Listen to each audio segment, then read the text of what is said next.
Okay. Great. So we'll make a start on the agenda. Agenda item 1 is questions. Do we have any questions? Councillor McHugh.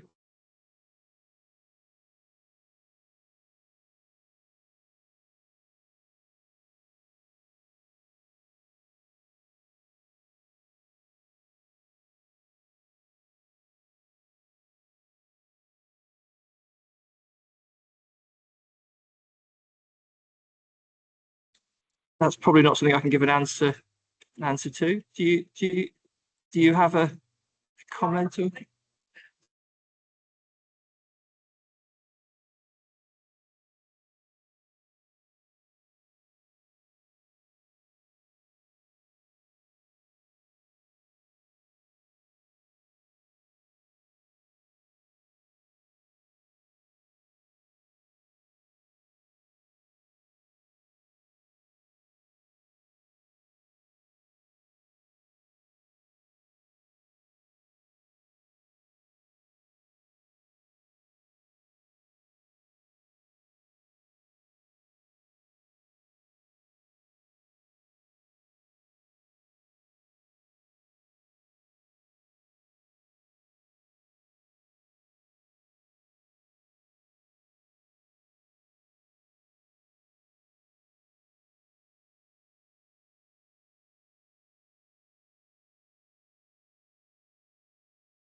Thank you. Any further questions?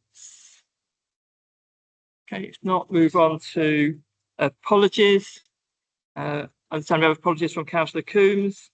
We have apologies from Councillor Frost in terms of portfolio holder responsibilities, and the Mayor is pending to answer questions. Thank you. I understand we have apologies from Councillor Oliver as well. Okay, so Councillor Valentine's a sub, but is it not in person?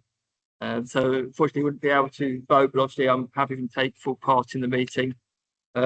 Otherwise, any other apologies to no? Okay, thank you. Move on then to agenda item 3, minutes and the action tracker. We'll start with the minutes first. I'm happy to agree those minutes as a true record. Is that agreed? Agreed. Great, thank you. Move on to the action tracker. I've got a couple that I'll just want to catch up on first and then open it up to more general comments. June 26th. Yeah, it is very noisy. There's a lot of background noise in here. Yeah. So June 26.5, housing benefits C, there's a number there. June 26.5 C, which is the housing benefits overpayments action, the questions we had on that. Any update on a response to that one yet? Housing benefits overpayments, we're still waiting. Okay. Well, we just need to get that circulated to members then. So I don't think we've seen that one yet, unless I've missed it. I don't think I've seen that one yet. So we can just, if we can confirm that one. And F on the same section about call answering times. And everybody, have we got an answer to that one, or has that been rolled in with the other, some other answers? I think if you could provide it in writing, particularly as the noise levels in here are poor. Yeah, that'd be helpful. Do we know what's making the background noise in here, and can we switch it off? This is probably a projector, isn't it? It's the projector. But do we need the projector? We don't need the projector, do we? Because we've got all our screens. Could we switch the projector off? Is that possible without disrupting everything? If it disrupts everything, then don't. But I think we can manage without the projector if it's possible. That'll make things quieter. We've got on our own screens though. So yeah, so that should be. Thank you. I think that's made the sound in the room a lot easier. Okay, so they're the two that I've got that are outstanding. Any further questions or follow-ups on the action tracker? Councillor McHugh.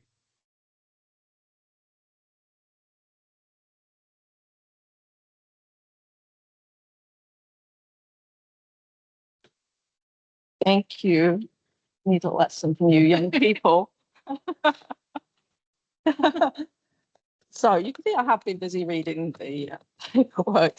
My first question is about June 26 brackets 3, which was Blue Paris, which I don't know, maybe I wasn't clear in the question, maybe the question wasn't transmitted.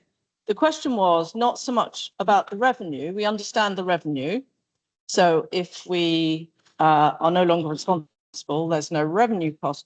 However, I understood that there would potentially be costs incurred to do with the conditions, which the contract conditions, which are that it is returned in its original condition. And that would include the road, for instance, to Blue Paris. So I wonder if we could have that information next time. So we're not just talking about the general revenue cost of running Blue Paris and White Paris. It's the cost that will be incurred in handing it back to the Harbour Trust. I've got two other ones. Yeah, so we can just make that as a question to follow up in terms of the all the costs, not just the revenue costs, but all the costs associated with handing back Blue Paris. Great. Okay, carry on. The second one was, oh yeah, those asset and estate management ones. So once again, we've been told the meaning of something we didn't ask about. I didn't ask about. So we've been told the meaning of the percentage of council properties that are vacant. That's obvious. We know what that is. However, I would appreciate some clarity on whether Debenhams is included in that, or is it excluded on some basis? I have a second question, which is when Councillor Spice came to the committee, she told us that there was an application to be not to pay business rates on the basis that that Debenhams was not lettable. So I'd like to know what the outcome of that was. And I believe I mentioned that at the time, but maybe not very clearly. So the actual question wasn't what is the meaning of the percentage of properties that are vacant. The actual question was around the fact that the first one is really poorly worded. Percentage of council-owned town centre premises is just really poorly worded. But also if the target is, if excellent is low, it does raise the question why the council indulges in buying town centre commercial property. And obviously there's Debenhams. And also at the time of the purchase that was signed off of Lloyds Bank, that the report did actually include valuations for other properties. So if low is excellent, then there should be no need for that.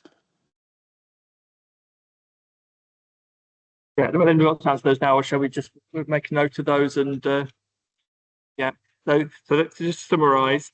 Those questions from that one are: is Debenhams included in those totals, in those indicators? This is all about the KPI report. Is Debenhams included in those figures? What was the outcome of the business rates appeal on Debenhams? And if low is excellent for the percentage of town centre properties that are the councils, why have we been looking to buy more? Yeah. Okay. Yeah. Carry on. Thank you. The final one, and in all my trying to get onto the meeting, I haven't quite got papers open, but it was to do with the number of complaints. And in the response to that, I think I almost have it on page 28.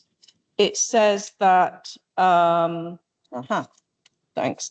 It says that more staff have been employed to address stage 1, and that's why some of the things that were complaints should not have been complaints. And I just wanted a bit of clarity whether the stage 1 ought to be, even if they're being dealt with really well, should they be recorded as complaints, and were they recorded as complaints?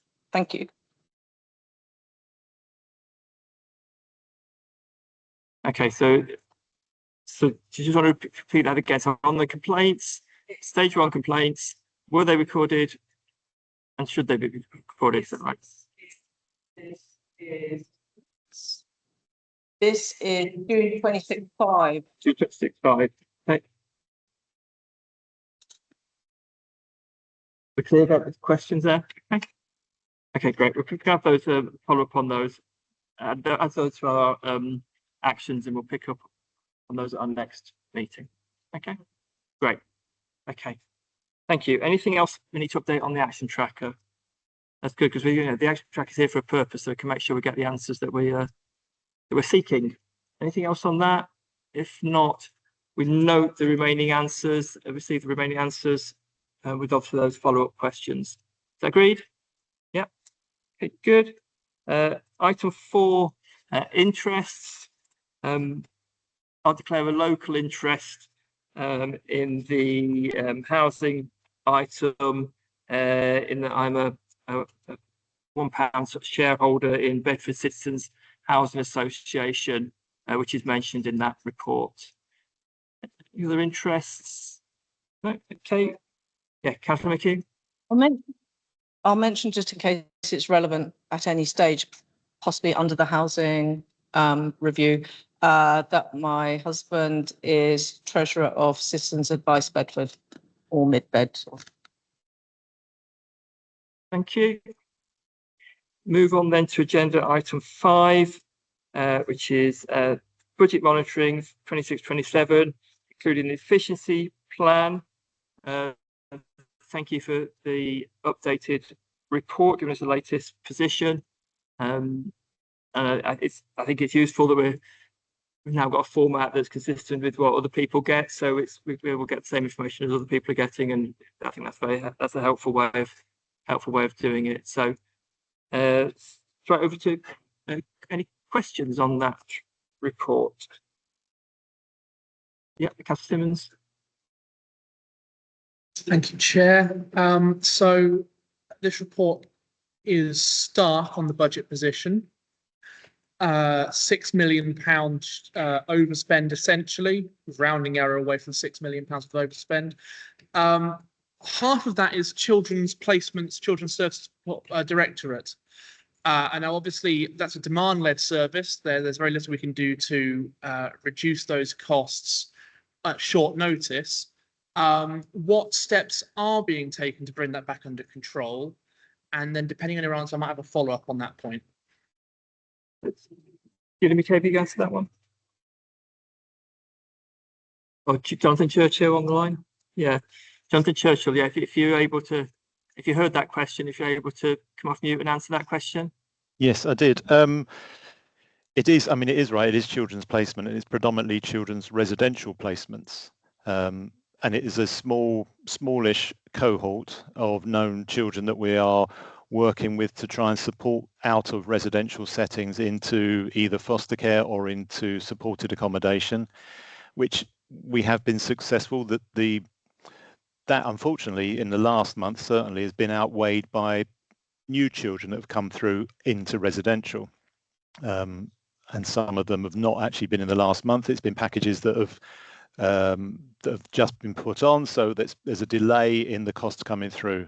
So they should have actually been shown in April, and in the last month there's only been one child that's new to the system in terms of a residential. So there's two things. One is stopping children coming into residential. The other is moving out, but then on top of that, there is also looking at in detail at the packages of care that we have children in, and where they have got additional supervision, such as 2-to-1, 3-to-1, actually being much more rigorous in challenging that and understanding what it is that is serving? What is the purpose of it? What do we want to achieve? What's it going to look like when it can be stepped down to one-to-one, and not just accept the placements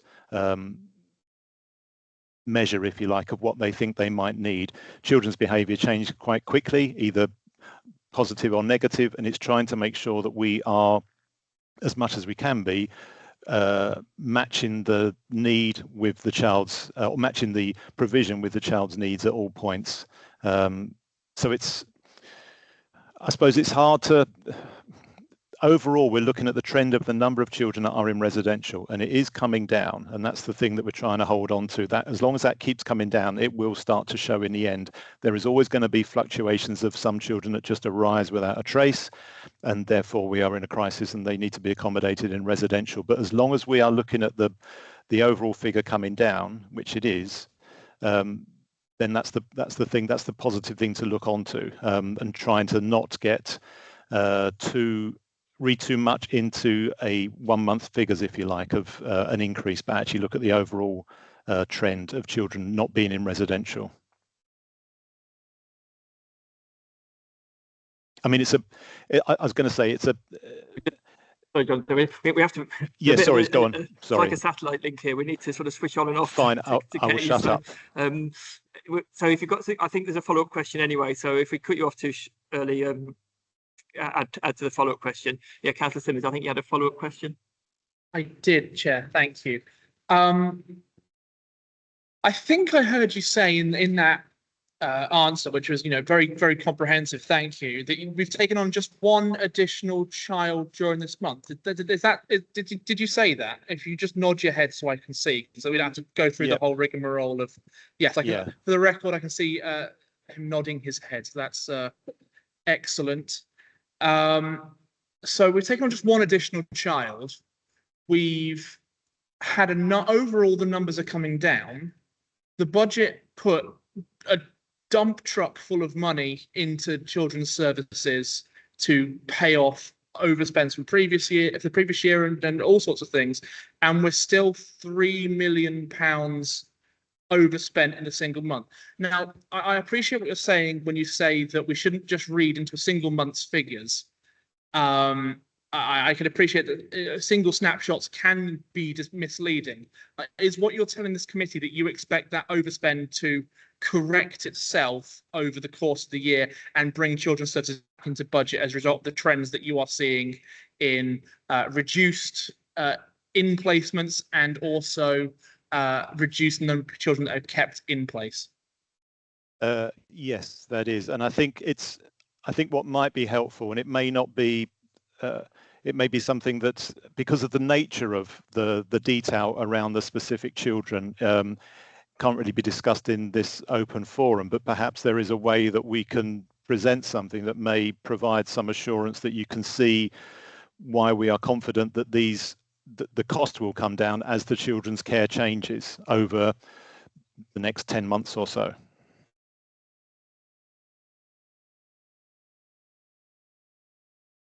It's just a follow-up question on that, because I've just for clarity. I think my understanding is that these forecasts they are forecasts for the year. They are not, we overspent by X million in 1 month. They are saying, based on a number of assumptions and what happened in the first month that informs our assumptions for the rest of the year, this is what the overspend will be. So obviously there's a lot of assumptions built into how those figures are calculated. It's not just what's happened in 1 month. That's the starting point for the assumptions for the rest of the year. In fact, if you're nodding your head up, we probably don't need to go to you if that's, because it's quite tricky with the switching back to us. You do want to speak? Okay, that's fine. Let's switch over. Oh. Thank you. Apologies. Yes, that is correct. But I think even within that, things can change within a matter of days in terms of a young person's life. And that's the bit that, that's almost, I was going to say it's the unknown. Sometimes it is the unknown, but other times we can see that we can move things quicker. And there are opportunities that quickly present themselves, which means that the care a young person may be getting is different from what may have been forecast for the year. So even though it is, you're correct, it is forecast for the year as best as we can predict, children's lives do change quite significantly in a very short space of time. So that's why there's a number of caveats to what we're trying to do here. Thank you. You okay with that line of questioning? Catherine McKee, you had some questions? Yeah, I've got at least 2 questions. One is, why is there a 500k shortfall in?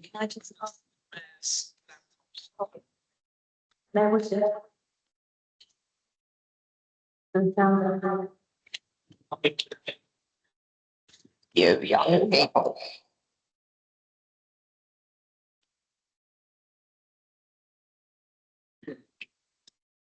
Yeah, under adults, why is there a 500k shortfall in the Better Care Fund? Julie McCable, remember Bevan?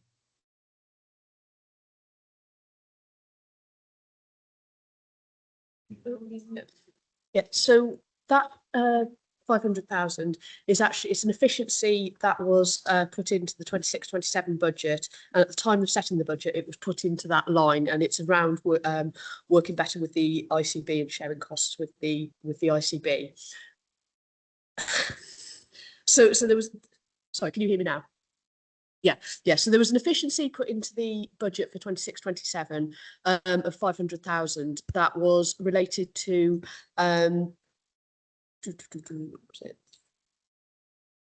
which was the shared costs of adults with the Integrated Care Board. That efficiency has now been achieved, but it's been achieved within the care packages budget. So there's a mismatch to where the saving was put in the budget and where it's actually been achieved in the budgeted line. Yeah, we will do a realignment to move that. So the ICB haven't actually coughed up any money? No, Any it's extra around money? with them, but there's no income flow that's flowed in. Thanks. I have another question, which was on page 44, licensing as shown as red. So if licensing is a full cost recovery over 3 years, is that going to ultimately wash its way out of the system?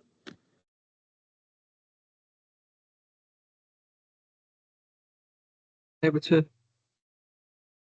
look at that one now. The licensing line is showing an overspend or forecast overspend. What does that need to? We need to look at the 3-year period because I think we have made surpluses in the previous years, so it may not come back to being a net nil. It would probably be a different number than what we're seeing today, but I suspect that may well remain as a cost. We pick that up on the action tracker just to clarify the written answer, just to clarify that. Great, thank you. So Catherine, could you say another one or like, no? Okay, that's fine. Okay. So I've got 1 or 2. So on the housing benefit subsidy, which obviously is a big figure, it's changed a lot since budget setting. I mean, saying almost £1 million, but at budget setting there was another 2.3 million added into the budget at that point, and this is almost another £1 million on top of that. Is there more you can tell us about how we've got to this point, or? Thank you.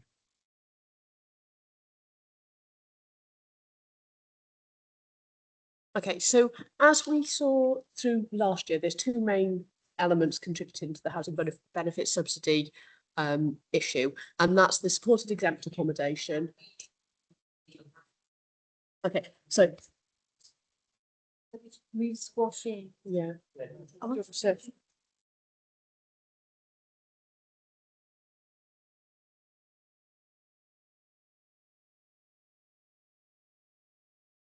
yes. Okay, so it's related to the 2 issues that we saw the whole of last year, which is the supported exempt accommodation and the growth in the nightly lets area. So in terms of supported exempt accommodation, We are capped with how much subsidy we can claim to look to the LHA rates, which haven't been uplifted in line with market rents. Just by some way of some figures. So we started off 25-26 with 371 claims in supported exempt accommodation at an average weekly cost of £279. By the time we got to the end of 2026, of March 2026, that had risen to 441 claims. That is continuing to rise, and as of now is 469 claims. The average weekly cost is also going up. So that average weekly cost has gone up to £343.75. In terms of the claim then for the year to date, that average weekly claim is what we have to pay out. But what we can claim back in subsidy is capped at the LHA rate. So we're currently got a net loss of about 47% on each of those claims. So we've got the combined impact with that of the weekly amount going up and the number of claims going up, but we can't control with or how supported exempt accommodation or when they come online is. We've also got the nightly lets data. So they are set by the rent officer, which is an external process, and then to the market rents. So again, they've increased. So in April 2025, we had 567 claims at an average weekly cost of £175. Then through to March, at the end of March, we had 636 claims at an average weekly cost of £180. We have gone down slightly, so we've stabilised a bit on these. So we're now at 630 claims at an average cost of £180. But on those, we're making a net loss of about 35% per claim. So again, they went up during the year, and from the time that we were doing the calculations on the budget, they continued to go up. So it's around those two issues is what's making that difference on the claim. That's very helpful response. I'm wondering, when we sum up this part of the discussion, I'm wondering if actually it's something we should as a committee dig into a bit more, because actually it meets our financial sort of remit, but also our housing sort of remit, because these are housing related costs. So that's a really helpful answer, but I think perhaps when we sum up, it might be something we consider we want to dig into a bit more, not just on the costs, but on the things that drive the demand as well, because that will obviously help us to understand, or at least investigate what the situation is. So yeah, so perhaps just come back to that. Thank you for that. Councillor Lane.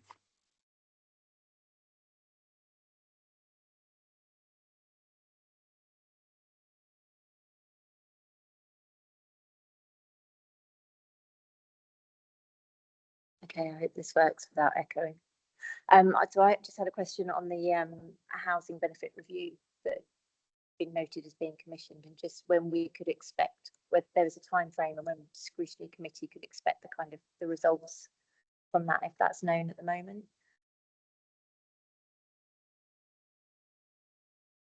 Yes, yeah. So that review has concluded. There were some minor recommendations that came out that we are reviewing currently with the team. However, the main conclusion that it came to is that the expertise around dealing with subsidy is present within the team, and that there won't be any material change in that subsidy unless there is a change of policy in central government.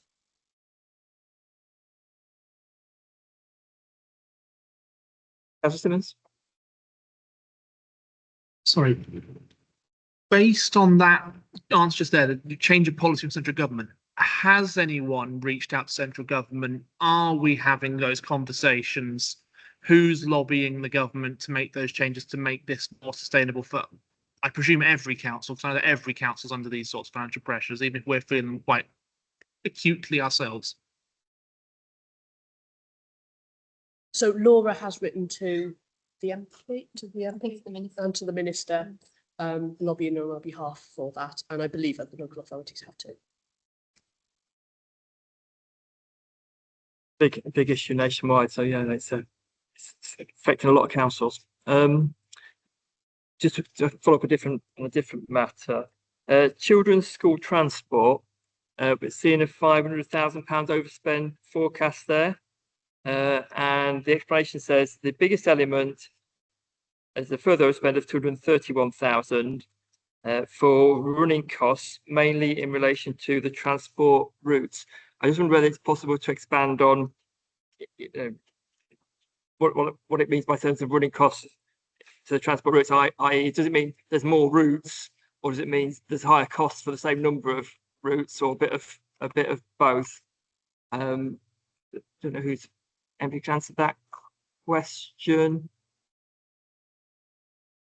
Probably is anybody here with that written question, written response. I think it's both, but I'll get a written. I believe it's both, but I'll get a written response. Thank you. Also on children's, on the placements, I know we've had a discussion a little bit about this already. I just wanted to clarify one of the figures that was in the report, and again, it by all means a written answer. It's the phrase says a weekly high cost placement reviews continue, and to date costs of 472,000 have been avoided. That's I think was referred to earlier. But my question is this 472 that's been avoided? Again, it links to what we were saying earlier. Is this 472 that's been avoided? Is that on the basis of the remainder of the year is 472, or is it on the basis of 472,000 is the full year cost, so that will be avoided on a full year basis next year? Or is it like, it probably matters less at this point in the year, but if we're going to use the same approach throughout the year, by the time we get to the end of the year, is it 1 month or 12 months we're talking about when we talk about 472,000 being avoided? I don't know whether, I mean, you may or not have the answer to that question, but I'm going to go to Jonathan Churchill. I'm probably going to need to give a written response to that and clarify where that figure comes from, and then give a sense of what period of time that relates to, and to clarify if it is avoided cost because we've prevented a child coming into a high cost residential for a number of months, or actually it's a saving and it's wrongly categorized.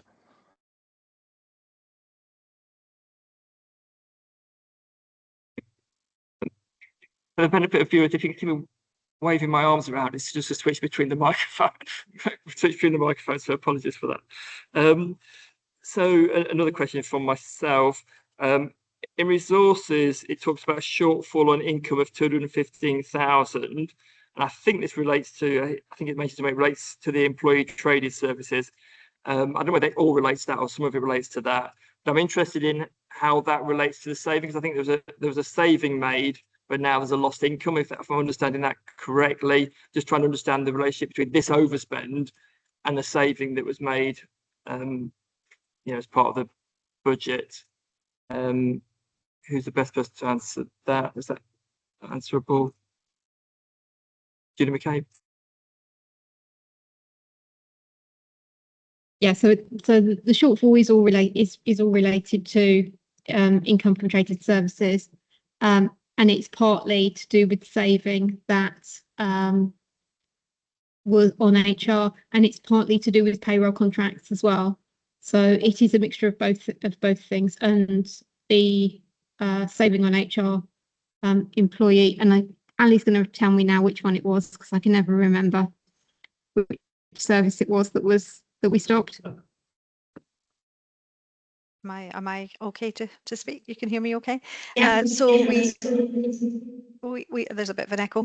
We ceased the employee relations service. That was part of the efficiency savings, and there was 100k salary saving in relation to that.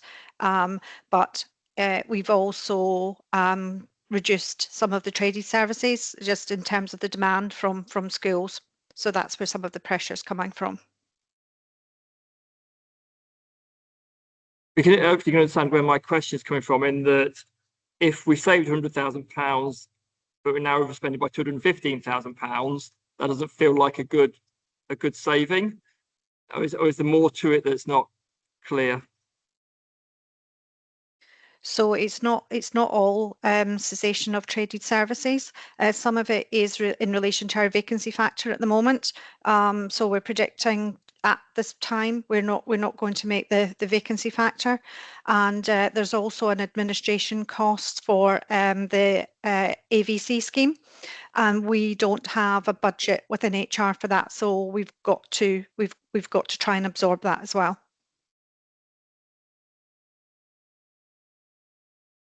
Can I suggest we have a written note on this as pick up an action? Because I think there's obviously there's a lot of things going on here, and I think we want clarity on what's to do with the saving and what the other points are, and particularly reassurance or not that the saving actually delivered you know, a net saving through the system. So if we can have a written note on that, that'd be helpful.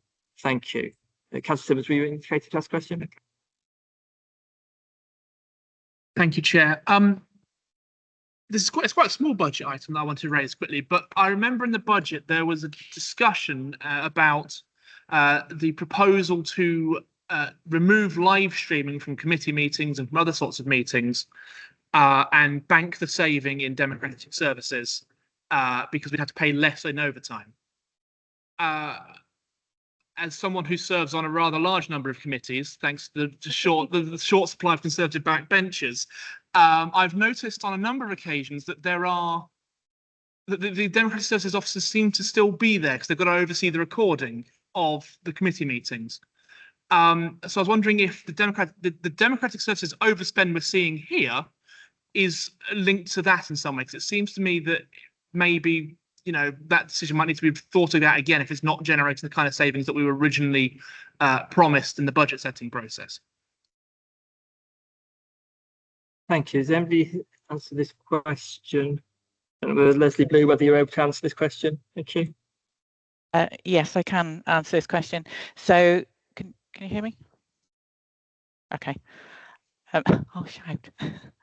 Yes, I can answer this question. The Democratic Services officers, when they're attending meetings, are actually clerking the meetings, so recording the minutes. So that's completely separate from the live stream. The saving is on the live stream operators that we have in place for the meetings. So now we record the meetings rather than have a live stream operator there.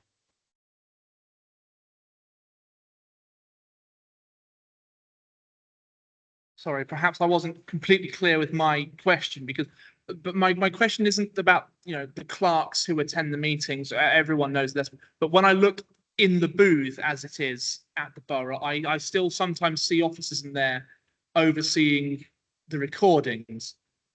And then I'm also told that on occasion now officers are having to take time out of their regular duties to transcribe meetings and generally fix and upload the recordings. So I'm just wondering whether that saving is generating the savings that we were foretold during the process, or whether it's something the executive might want to recommend the executive looks at again. Because obviously, if it's a saving that's not generating savings, we might as well just have the live streams, because then the thousands upon thousands of people who want to listen to Michael Headley talk can do so.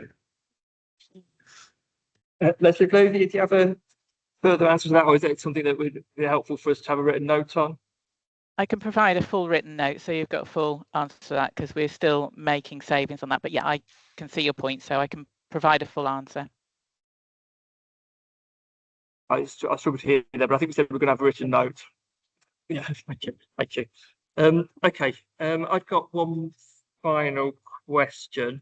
It's quite a big issue, actually. It's and we mentioned it last time, it's the 4 million staffing restructure saving that is currently only delivered, in the realised column, 1.6 million, but it's still forecast as 4 million for the year. Obviously, it feels there's quite a risk associated with delivering that. Is there any update on the route to delivering the full 4 million?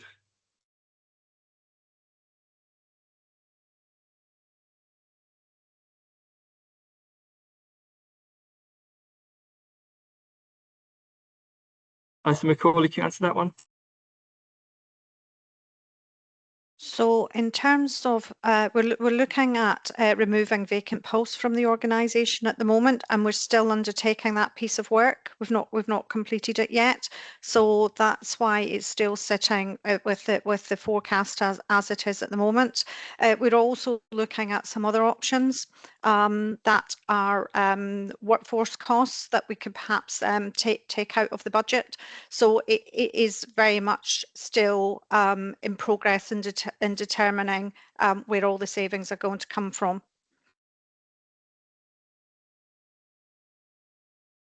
Thank you for the update on that. If no further questions, yeah, Councillor McKee. Thanks. I've got a couple for Julie McCabe. The first one is, so at the last meeting, I checked whether the spend management panel was still active, and you confirmed it is, and it's referred to here.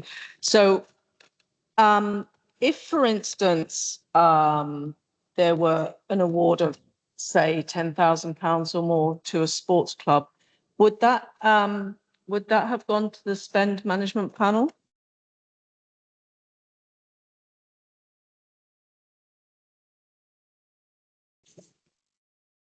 Sorry, I haven't got the hang of this. Yes, I would expect so. Thank you. I'll move on to the second question.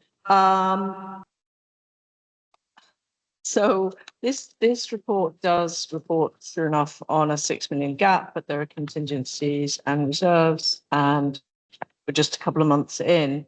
But even if that 6 million gap is reduced to zero, that's success of a sort, but it's not total success, because we still have the 25 million EFS for this year. So we're still minus 25 million.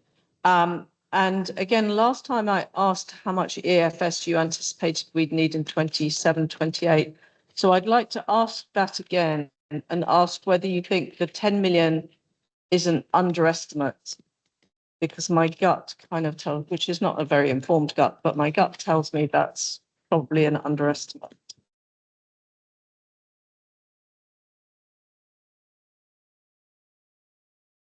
So I think, as I said last time, I said last time that keeping to 10 million, it was going to be an enormous challenge, and it's going to require some very difficult decisions to be made. And I'm still of the same view. We have not changed our working assumption, because I think it's important that we minimise that support that we have to ask for, and that the council starts to stand on its own 2 feet. So yes, I still think it's a challenge. I haven't changed my assumption, but it is a working assumption. And when we've gone through the budget process, which, as you will know, has been brought forward so that there will be more detail available before the Christmas period. Once we've done that investments and those savings, we may be in a different position, but that is our working assumption at the moment. But it will be challenging. Thank you. Further questions? Move on to comments. Yeah, Councillor McKee. Just want to make a small comment whilst I've been thinking about licensing, but not just licensing. So, for instance, and I know there's such a thing as new burdens funding from the government, which doesn't necessarily cover costs. So licensing will have a new burden in that it must license premises selling tobacco and vapes from the 1st of January. And even if there were to be new burdens funding from next April, that's still a lag in the work that has to be done and the funding received. And we were discussing yesterday, there's a new obligation to do with council tax collection. There are various things to do with council tax collection. There's the 60-day management that will involve revenue and capital costs. And there's spreading the council tax over 12 months as well, which will greatly affect the council's cash flow. Yeah. Yeah. I was just going to make a few comments that follow up on the questions, really. And I think the very first question we had obviously was about mentioning the fact that there's £5.9 million overspend at this point, forecast at this point in the year. It's worrying. It's worrying. Although obviously we do know that there's some contingencies still available that haven't been applied yet, but even so, obviously it's still early in the year, and these are the things that have already come out through the monitoring process. And I think I'm concerned that the efficiency plan is lagging so far behind as well, because actually it's not, obviously I mentioned one which I'll come back to, but actually looking at the efficiency plan of the forecast delivery, which we're using, the forecast delivery is 17 million. What's been realised out of that 17 million is only 8 million. So even though we're forecasting delivering 17 million, we've only actually realised 8 million. And again, that gap is a risk. That gap is a potentially an issue. I think we'd all like to see more in the realised column, so that gap reduces. We know the forecast is below the plan, but the realised is even further below the forecast. I say one of the big elements of that is the staffing restructure savings that we talked about, and I'm still concerned about that. I appreciate the work's ongoing, but we're now in July, and as we all know, every month that goes by, the ability to deliver the savings gets harder and harder and harder. You need proportionately more to make the part-year effect add up to what you were thinking of as a full year effect. So I am concerned that there's a big risk around delivery of that £4 million, even though it's forecast at this point in time. So we talked about the housing benefits subsidy position, and that's worrying. And so I'm going to propose that we do pick that up as a separate report, because I think we want to look at the drivers, not just the figures, which would be very helpful. We've got figures already, but I have a look at some of the drivers behind that as well, particularly the housing element. Could it be some of the other actions we're taking? It's just moving the costs from one place to another. But we just need to understand. I think it's worth asking those questions. And as been said, all this is in the context of the 25 million EFS, and the 25 million gap that exists, even if the budget balances in sort of face value. So I think, well, the other thing to say before we conclude, there's a lot of things we've raised tonight, a lot of concerns. I think it's worth noting that we've already got some of those concerns in our resolutions from our June meeting that are already going to the executive next week. I'll take those to the executive next week. So I don't think at this stage it's worth repeating those. I mean, at some point we may want to repeat those, but at the minute they haven't actually got to the executive yet. So the concerns we raised last time will go to the executive, and let's pick up some of the concerns we just talked about. So I'm suggesting we don't necessarily need to repeat those, but obviously we can add other things if we do want to.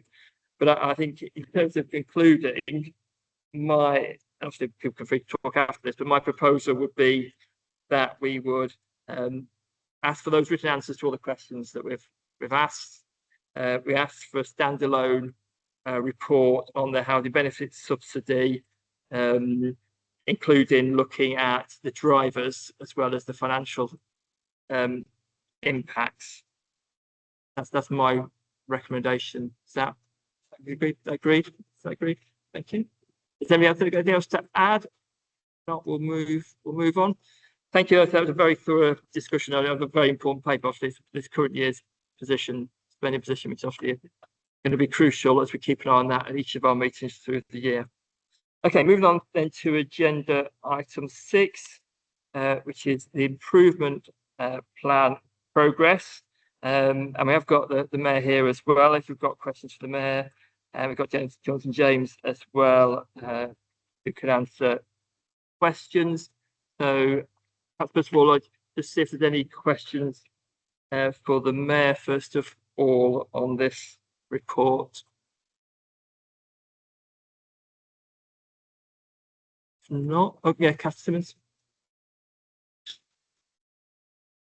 Thank you for being here, Mr. Mayor. I suppose my question would be, how do you think it's going?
Keith, do you have a follow-up? Yeah. Thank you for that answer, Mr. Mayor. If I could just drill down a little bit, I want to speak a bit about the Finance Improvement Committee, the one with the group leaders on it. I have also attended every meeting, I think, or all but one perhaps. But I would recommend that other members of the committee do as well, because it's quite eye-opening, this committee. A number, I think, of concerns have been raised by people of all parties, including our party, about some of the reports that are either brought forward or just aren't brought forward at all, and how useful some of them can be in certain circumstances. Now, you know, as the mayor, you're the supreme executive authority on this council. What actions are you taking to support officers in bringing these reports forward when members, including members of your own executive, ask for them?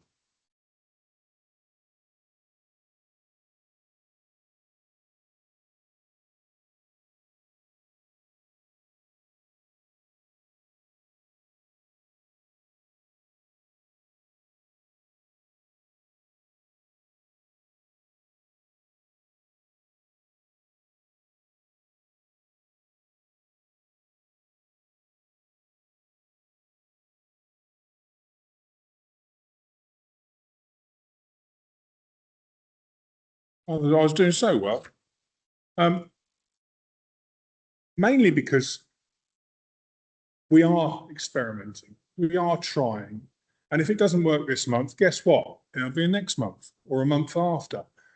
It is a very difficult process, and we're doing stuff that hasn't been done before, trying to get the buy-in of all parties, trying to get people to understand how things are going, and to do that thing that we have been so heavily criticised on, which is this cross-party working. So we are doing our absolute best to make it work and to try and get buy-in from everybody and to get the things going that should be working reasonably well. Sometimes it goes really well and sometimes it doesn't. And that's the trouble when you're trying something new. And in, 6 to 8 months to 12 months time, everything will be hunky-dory. But what I say is that those first few meetings have been exceedingly difficult. They've not been pleasant. Washing one's dirty laundry in public is never a pleasant thing, but it is something that we are committed to, and we shall see how it goes. Now, we might not have one in August because I've had that many people tell me that apparently that's holiday time and they don't particularly want one. But and JJ's sort of nodded and said, no, we're not going to have one. But we have got that up our sleeve. And I think by the autumn, we will know the reality of what is happening. Are all the measures and all these committees and all this work actually coming out and actually doing everything? Or are they just filling up pages and pages of spreadsheets? Are the red, amber, green stuff actually working? Because we shall know by the autumn. And so I'm looking forward to the fix that come after the August break. Thank you. Councillor Lane.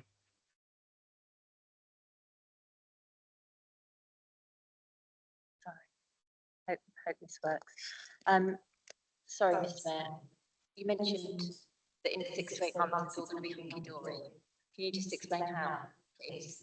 Because genuinely, we turn up at these meetings and we're digging in, and the officers turn up repeatedly and answer really detailed questions. And to say it's going to be hunky-dory in 6 to 8 months, and if that's the case, why have we got RAG ratings?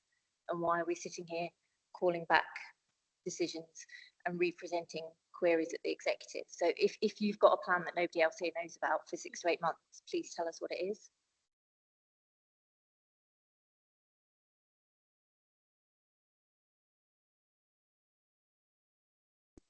As it mooted, it comes off, doesn't it? That's clever. So my answer is we will do our best to share all information we have to go, and hopefully they will answer some of your questions.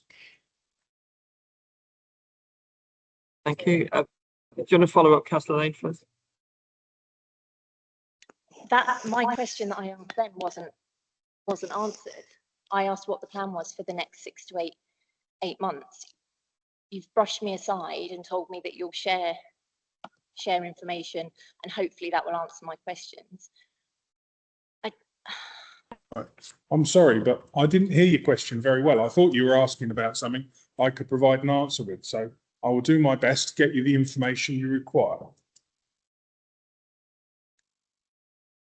Thank you. Councillor Simmons. Thank you, Chair. Mr. Mayor, I think when you said everything was going to be hunky-dory in 6 to 8 months, you were referring to the FIC, weren't you, rather than the general budget position. You're quite right, Dylan, Councillor Dylan, that my use of English isn't always good, but things will look better in the autumn. Now, either the ship will turn round or they won't. And by then, there'll be very little hiding place because we've had all these measures and all this stuff going on for a very long time. And either they will or they won't. And I'm looking across the table at two people who we're relying on. And you know, all this committee and all this work and all these people are doing this work and all this stuff that's going on behind the scenes, either it will or it won't work. It's very difficult to hide in the autumn. So either it'll be hunky-dory or the ship will be, you know, and it's one of those things, the glass half empty, half full type. So I think it'll be a very, very tricky scrutiny meeting I'll have in full September, October, I should imagine. If I could just finish the question. My question was about the FIC. You know, you said it's going to be hunky-dory in 6 to 8 months. What is something about the FIC that you think could be done better, and what steps are being taken to ensure that it does get done better? Because we've had some scepticism from members of various parties about its efficacy. Perhaps you could reassure them tonight. The accuracy of the information is always good, but also this scrutiny committee has seen several documents that I haven't seen that haven't come to the executive. So you seem to get stuff first. So that is, you know, one of those things that just happens. So you often seem better equipped and informed at this committee of some of the things that are going on. We shall see.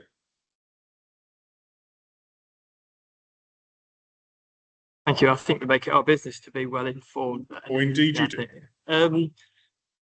Further questions to the Mayor? If not, we can move on to questions to officers. Got Jonathan James here. I've got a question. So I think it says in the report, if I've read it correctly, that none of the actions in the improvement plan itself are red rated, but you've given the overall improvement plan a red rating because of the delivery of the efficiency plan. Yeah. There's a bit of a more explanation. Before I come to my question, I think we've had concerns all along that the efficiency plan was created before the improvement plan. Therefore, the relationship between the two is suboptimal, should we say? And in fact, does this example that I've just talked about, the red rating, actually demonstrate that, in the sense that the improvement plan itself has no red ratings, yet the efficiency plan that came before it has red ratings, which then reflects back onto the improvement plan? That isn't really the clarity that I think we'd probably ideally be looking for. I mean, whether you understand where I'm coming from in terms of how we can take that forward and improve that going forward. Do you have a view?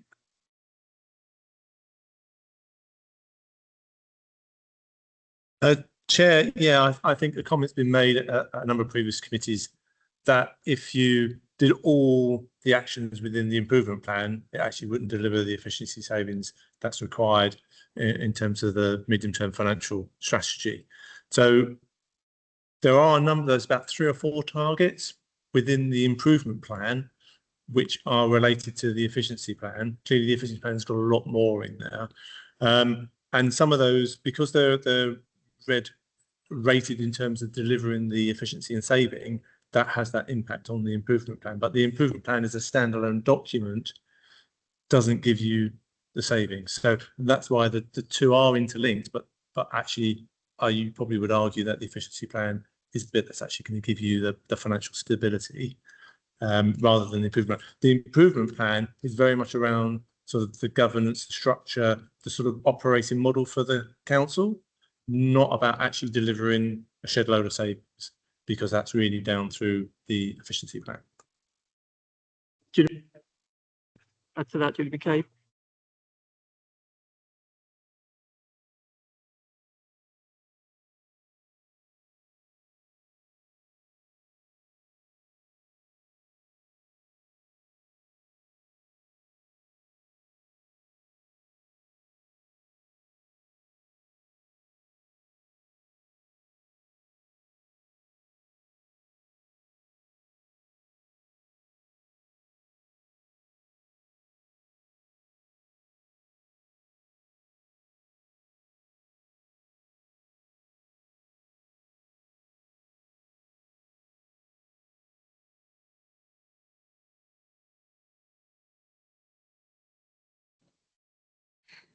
I'm sorry, I'm not a technical person.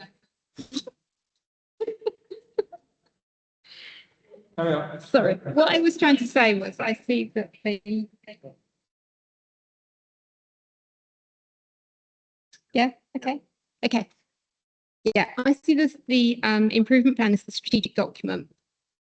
And the high level points in the improvement plan, in the efficiency plan feed up into that document, but not all of them do. And I understand that the red rating, and I think the fact that there's not red ratings necessarily on all of the actions, the accumulation of all the risk that's in the improvement plan makes it red. I think of it a bit like the risk register. You've got the operational things, and then you've got the overarching strategic risk register that pulls through the important things, and that's how I see the relationship between the two, if that's helpful to members. Thank you. Any further questions on this? I think Councillor McHugh was first. First, Councillor Lane's got a question. Takes so long to work out what to do. I've got a question about the retraining and the trial periods. Sorry, the retraining and the trial periods that are mentioned. I skipped ahead. Okay, ignore me. Yeah.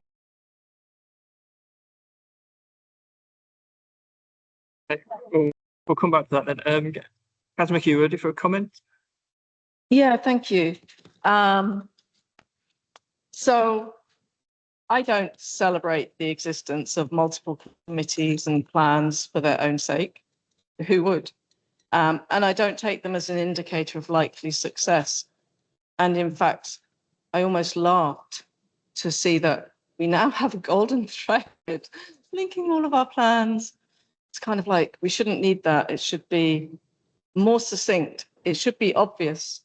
And they should have followed through. What happened is that the improvement plan wasn't ready for like 6 months after it was meant to have been ready. That's the truth of it. So it was meant to embody the savings. It didn't. So let's not kind of try and dress it up for something it isn't.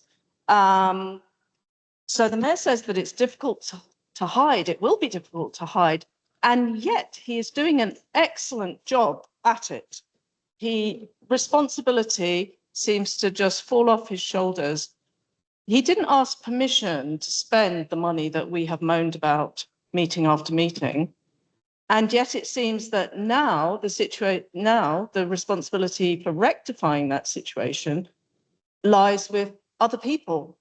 And apparently we're all waiting for other people to fix the situation that, to my view, he and his administration got us in. And he is the Supremo. And as I said at the last budget overview and scrutiny meeting, all this business when we had the man from the improvement panel or some panel, the business about a risk of lack of buy-in or lack of agreement from other councillors is irrelevant. You are the Supremo. You have all the decision-making power.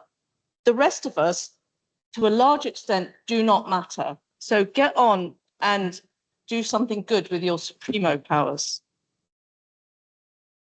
Thank you. Councillor Simmons. Thank you, Chair. 2 points. Firstly, I think what Councillor McHugh has mentioned, there is a disagreement with the system itself rather than necessarily with the current incumbent who occupies the position. As a directly elected mayoralty, councillors, we do not have these inputs on decision making, and so I think that if we'd had that discussion rather than the pointless no confidence motion at the last meeting of full council, maybe we could have spent a bit more time discussing things that might actually improve the situation. My other substantive point is that actually, for once, I do agree with Councillor McHugh in that bureaucracy for the sake of bureaucracy is not a measure that we should be using to measure achievement. And my sort of comment to the officers, to the mayor as supremo, as it's been titled, it would be, let's cut through it. There's red tape and bureaucracy and plans upon plans, and there are committees, internal, external, nocturnal. Let's cut through the bureaucracy. Let's cut through the red tape. It'll make your life easier. It'll make our life easier. It'll make everything, I think, easier. So that'd be my comment to officers and to the executive would be let's cut through that bureaucracy and start actually getting down into the meat and veg of the situation. Thank you. I'll make my comment at this point. It's interesting because actually Councillor McHugh and Councillor Simmons have actually made a lot of things I've not jotted down to say, because I think I'll come to some of those points as I go through, because I've only got a handful of points, but I wanted to start off with what the independent panel, their views, which obviously reflected in this as well. And it's interesting to see that they're concerned about the mobilisation of the children's transformation. And also, we've talked about that a lot earlier. They note, they highlight that financial sustainability is demonstrated through operational change, not principles alone. And I think that's the point that we've been drawing out. It says you can have a plan, you can decide what your principles are, but you need the operational change to actually happen. And that's, again, that is a direct quote there from the panel, the independent panel. So again, I think that my concerns echo the ones that have been raised already. We can have plans and we can have objectives, we can have meetings, but we need the delivery. And I think that echoes probably what this committee has said a lot. I will actually repeat what again, because again, this is another issue that we looked at our last meeting, which is going to executive, our recommendations to executive next week. So this is what's going to the executive next week. So just in case anyone wants to add to this, but we said we're very concerned that the implementation of the plan is not meeting the targets. We're concerned that even if it's implemented, the plan is deficient. We've talked about that. And we're concerned that there was rather than an evolving plan, we had competing plans being developed. Remember that discussion last time. I wonder if there was anything we want to add to that coming out of our discussion today. It feels like there's probably something around this idea that we don't just need plans, we need to see the delivery. Is that a fair summary?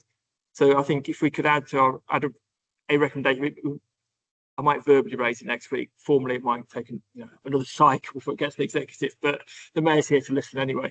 But I think if we resolve that the committee wants to make sure that there is enough focus on delivery, not just meetings and plans. Is that a summary? Is that a fair summary? Are people happy to agree with that as a recommendation from this committee? Yeah? Okay, great. Anybody else want to put any recommendations forward? If not, we'll receive the report with that recommendation. Yeah, okay. Great, thank you. I believe this is probably that was probably the only item we needed the mayor for. If any members of the committee were expecting to ask the mayor any question on the next few items, shout now. Otherwise, I'll inform the mayor that he's free to leave, although obviously welcome to stay. Yeah, so you're free to leave, but you're welcome to stay. Thank you. Move on then to agenda item 7, which is the redundancy update. You will have had obviously a report. There was also following the members' briefing, the spokesperson's briefing meeting, we asked a couple of follow-up questions. It's probably easier if I read those out. Obviously, I think it's more to get them on the record, so you should have had them emailed to you. But for the sake of the record, I'll read them out and the answers that Alison Macaulay has given to us. It just saves us going backwards and forwards on the over the link. So the questions were around the redundancy costs, because there weren't any financial figures in the report. So the redundancy costs were 174,551, with actuarial strain of 164,631. And then the savings that are coming from those redundant posts was 640,220. I think it's important to get that relationship in. There was obviously a cost associated, but there's an ongoing saving of 640,220. So thank you for those additional bits of information. So having asked and received those questions, are there any further questions for Alison Macaulay? Dylan Simmons, Captain Simmons, sorry. Thank you, Chair. And this might be in the report, but it's hot in here and I'm starting to go a bit loopy, so forgive me. But I think it stands to reason, as has been referenced before, that the more savings you can make at the start of a financial year, the fewer savings you have to make at the end of a financial year. And so with that in mind, I think it would have been beneficial for us as an organisation to have had 90% of our redundancies mapped out, paid for before the new financial year, so that we could bank the savings of a much lower number of redundancies throughout the new financial year that we find ourselves in now. And while this report is excellent and it outlines a number of very important actions, statutory, moral, all fine. What I'm seeing here is a soft deadline not met, and a rush to catch up. So firstly, is that an accurate presentation by me? Those are all my words in the words of an esteemed colleague. And if there is a correct presentation on my part, what steps are we taking as an authority to bridge that gap and close it up, and make sure that, crucially, if we have to undertake this process again in the future, we don't find ourselves in the same position? Please, thank you. So if I'm understanding your question correctly, you're asking if there's sort of any planning in there in terms of the redundancies and the costs. Is that correct? Sorry, I'll just cut back in. So yes, first that was part of the question. The planning was definitely in there, but also my question also, sorry, it's very hot in here. My question also focused on the sort of the follow-up, which is how do we prevent this from recurring? And I'm sure there's another point, but I just cannot remember it right now. It's if it comes back to me, I will signal again. Okay, so in terms of the planning, some of the redundancies that are included in the report were part of the voluntary redundancy exercise, which was a planned exercise in the autumn of last year. So that was planned, and there was a target associated with that in terms of what we achieved in savings, and we did achieve the savings associated with that activity. The other activity in terms of redundancies was the cessation of a service, which again was an efficiency saving, and we had a target against that which we achieved. So that was 24-25, that 25-26 that we focused on. Obviously, if we focus on 2026-27, it will be following sort of the efficiencies and the actions that are required for that financial year. And obviously, there is an estimate of what redundancy costs might look like in that year, if that's helpful. Yeah, thank you for that. Any further questions, Councillor Lane?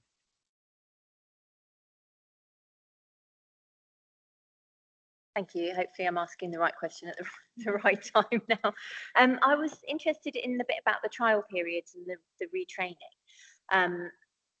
and just kind of wanted to know, of those people who were redeployed to alternative positions, how many of those have kind of stayed in their new post, sort of kind of 6 months?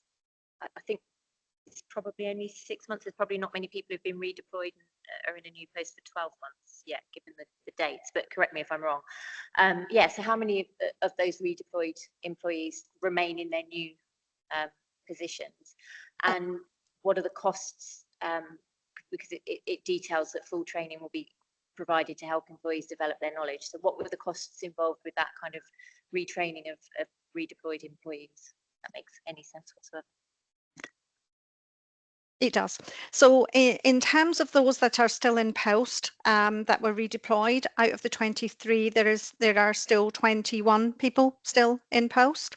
In terms of retraining or a trial period, a trial period, trial periods don't always involve retraining, because it just depends on what the difference is between the old job and the new job. So the individual gets to try out the new role to determine whether it's suitable or not, and they look at the differences between the old post and the new post. In terms of the costs of retraining, I haven't got that information in front of me. I would need to get that from the service areas, because they would actually determine what retraining was required in any of these posts. So I don't have a financial figure that I can attach to that.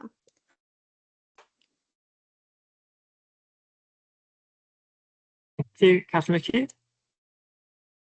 Thank you. Can I ask whether posts have been removed and that they're not in the figures because they were already vacant?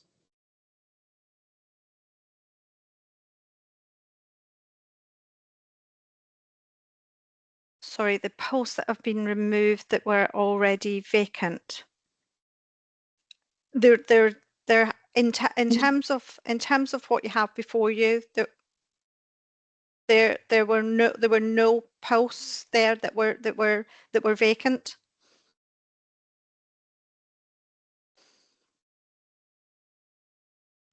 Thank you. Yeah, I think it's clearly what your report describes is the posts that where people had to be, either be made redundant or redeployed. I think the question was there any posts that were already vacant but were taken out? But you've assured us that there weren't any of those in that case. Okay, that's helpful to understand. Sorry.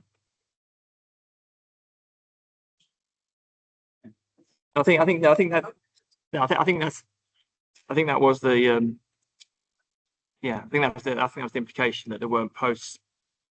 But obviously I think the point is, in the round that's, because obviously this report is about 25-26, in the 26-27 process, there are posts that have been taken out that are vacant. Is that correct? Oh, yeah, got nodded ahead. Thank you. Okay. Okay, thank you. Yeah, Councillor McKean. Just another question, and I don't know whether this strays into the specific, but in terms of, say, the person lost from the redundancy from the Chief Executive's department, was it actually backfilled from somewhere else, such as Dem Services, or is that still the Chief Executive's department? That's question number one. And in terms of comms, you know, we all received something saying, oh, there's an additional comms person temporarily. Are we to believe that that is temporary, or will it be in the new structure?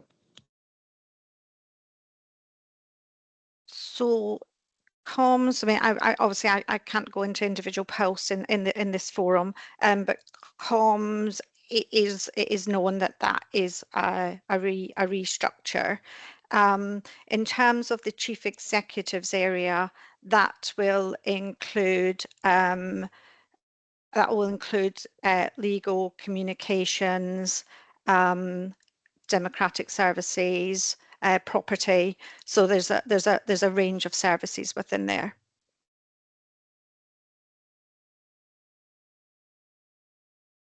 Okay. Okay, so not seeing everybody. Oh, Kathleen. Just one more. And it's not a fully formed question, and it might be on too much of a tangent, but going back to agenda item 5 and looking at the improvement kind of dashboard and looking at the projects that were amber and red rated because of problems with timeframes or over-ambitious timeframes were kind of mentioned quite a lot. And then talking about quite a, you know, quote unquote successful round of redundancies. So what analysis is being undertaken, or what consideration is being given to the fact that, you know, services and delivery of other aspects of cost savings are actually potentially being affected by cutting numbers of people to do the job? So there is a piece of work that has been undertaken just to determine the impact of reducing numbers, the posts within the organisation. So that is something that is being looked at, and the deputy chief executive is also undertaking a piece of work at looking at services. So there is a conscious effort to just determine what the impact will be on obviously taking posts out of the organisation.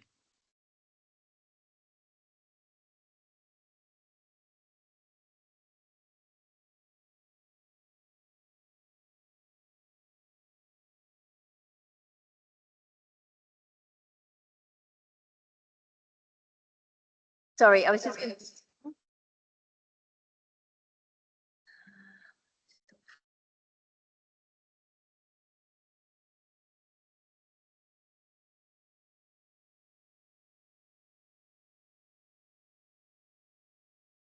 Sorry, Alison, I'll try again. It's really encouraging that work's being done.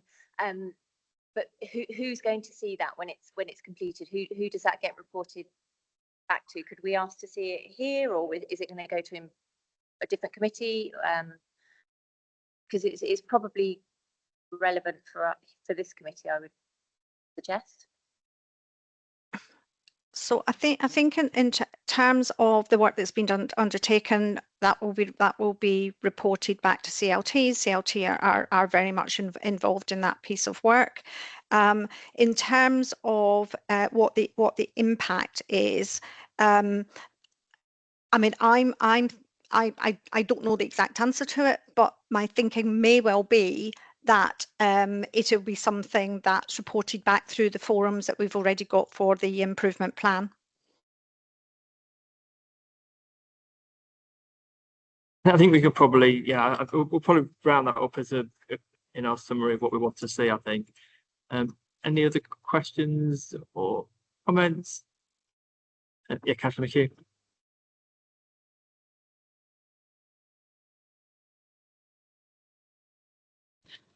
Yeah, so throughout this report, there is reference to, not surprisingly, let me just find the quote, recognising organisational change can have a significant impact on employees.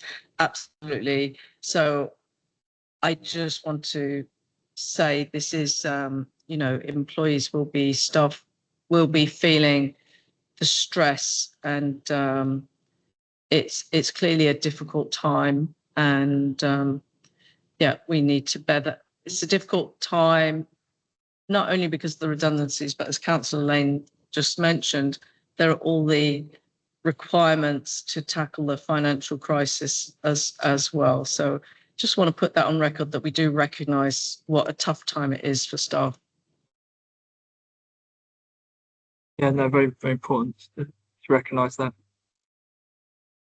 In terms of drawing things together, there's one more thing that I think it'd be helpful for us to have. The report, by its very nature as a public report, as obviously has quite a higher level assessment of where the posts come from, and that's obviously important because in a public document the individual posts aren't identified through this sort of process. But I think it would be useful for us as members to help us understand the impact more precisely, where the impact lies in which services, that if we could have a sort of a confidential note to just give us that little bit more. I mean, we don't need names, but just give us a bit more, and sort of the next level down level of information, which to help us understand a bit more fully where the impact lies. So, having said that, then I think in terms of rounding up our conclusions, I think there's asking for that confidential note on that more detailed level of posts involved in the redundancies. There's a question that Councillor Lane asked if we could have a response to in terms of the costs of retraining. So if we could resolve to receive a note on the costs of retraining. And then the final more general point, I think we would want to ask for, correct me if I'm wrong, but I think we'd want to want an update of the 26-27 plans and the impact assessment that was being done. Yeah. So at the appropriate time when they're available, this committee would want to see an update of the 26-27 redundancy plans and the impact that's been, this assessment that's being done. Is that agreed? Yeah. Anything else to add to those, or if you just agree those? Agree those. Okay, great. Thank you. Yes, thank you for the report and the update. A very important item, and as Councillor McHugh says, you know, very important to staff, and we recognise the impact this has on staff. Moving on then to agenda item 8, procurement initiatives and improvement plan. So we have the report before us. We have Dean Hogan, who's able to answer any questions. So straight on to questions. Councillor McHugh.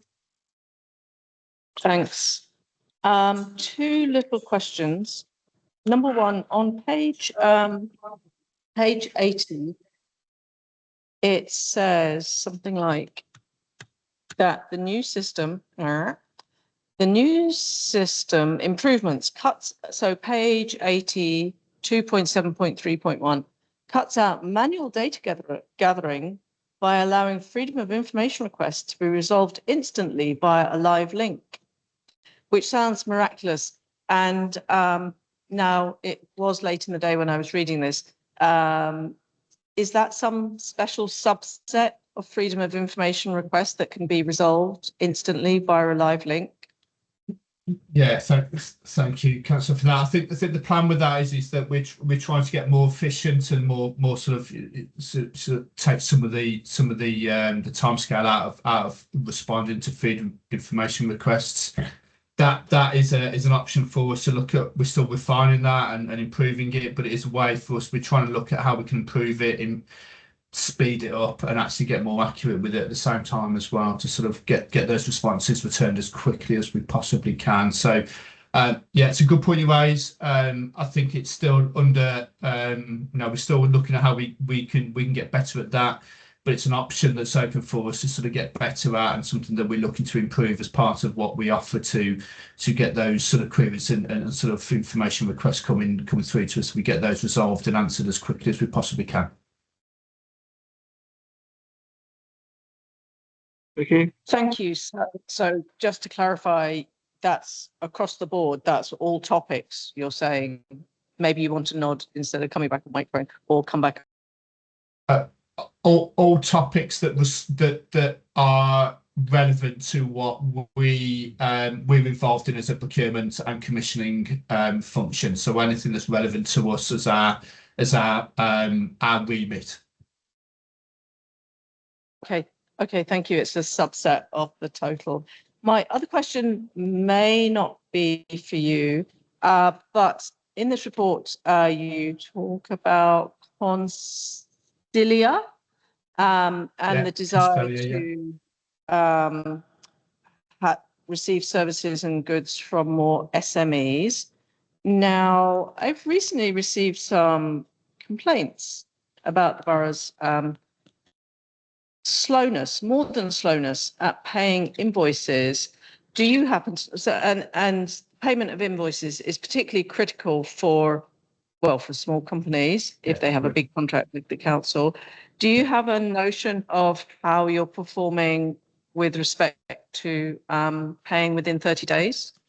I may need to refer that to, if Rhiann's still there, that may be something Rhiann can support on. We certainly, from a procurement point of view, where we have subcontractors and where we work with SMEs, especially local SMEs as well, we obviously have that commitment in our terms and conditions that we make that payment within 30 days. And I certainly know from Rhiann to the finance team that's very much a commitment that they're signed up to, and have got some really good stats and reports on as well. So I may need to refer Rhiann to you on that one, but I certainly know that's a commitment from us, and I know it's a commitment from you as well.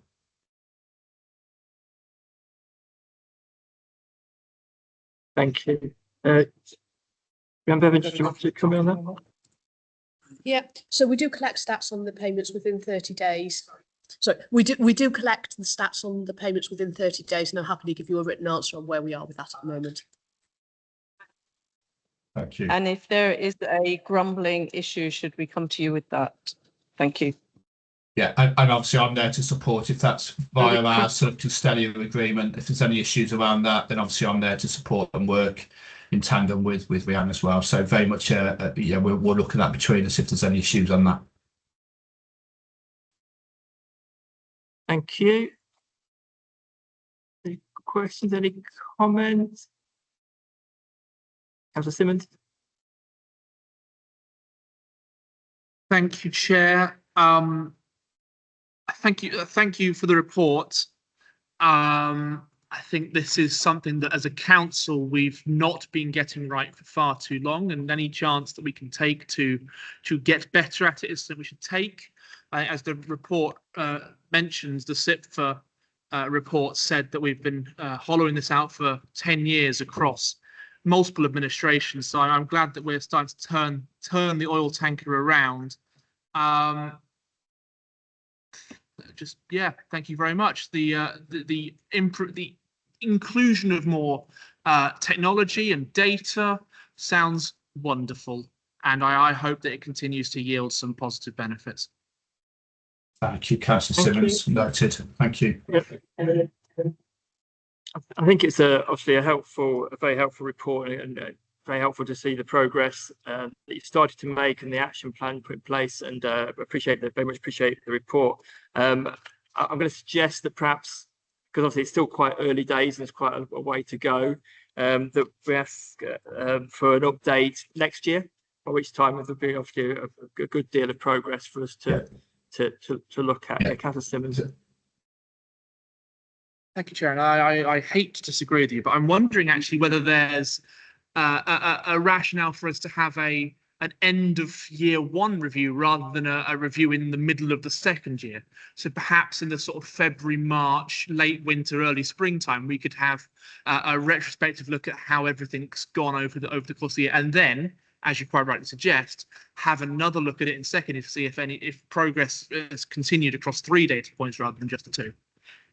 Yeah, I mean, I think having the most appropriate time. So I think if we want to add it to our March work programme. Yeah, if I could jump in on that, Chair and Councillor Simmons and Chair on that, I think the plan would be that we would update you in the sort of last quarter of this year. We're going to resubmit the CCIF, get some updates on that, give some really positive sort of feedback on that, and show you the progress that we've got.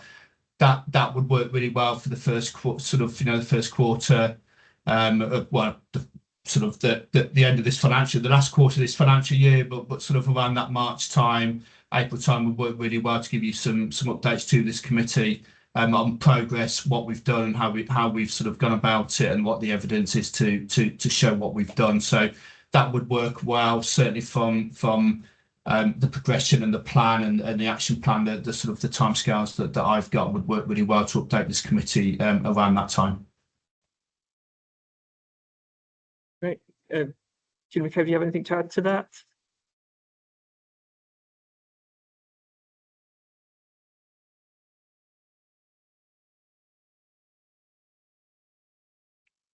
Right, so we'll add it to our work programme for the, March will give time to respond to what's come from the Cabinet Office. So let's add it to our work programme for March. So so resolve to add that to work programme for March.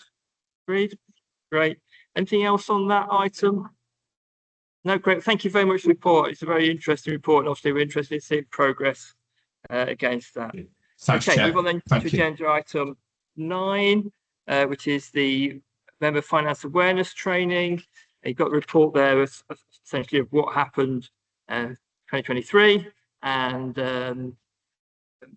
obviously other opportunities for training. I think this is an opportunity for us obviously to ask any questions, but also to formulate any ideas we might have that we want to feed back to the Member Development Working Group when they're putting the programme together for the 2027 induction programme. I've got a few ideas, but obviously start off with any questions first, and then we can debate any ideas. Any questions? Any thoughts of how we could do this better next time? Catherine McHugh? Thanks.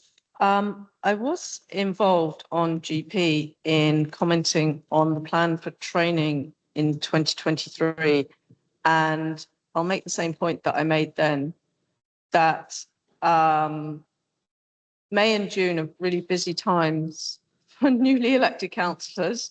They'll be seeing their family, having not seen their family, and potentially have booked a holiday in the expectation of success or failure. And my view was 4 years ago and is, or 3 years ago, and is that training in May and June should be kept for the real essentials. So what every councillor needs to know: code of conduct, ethics.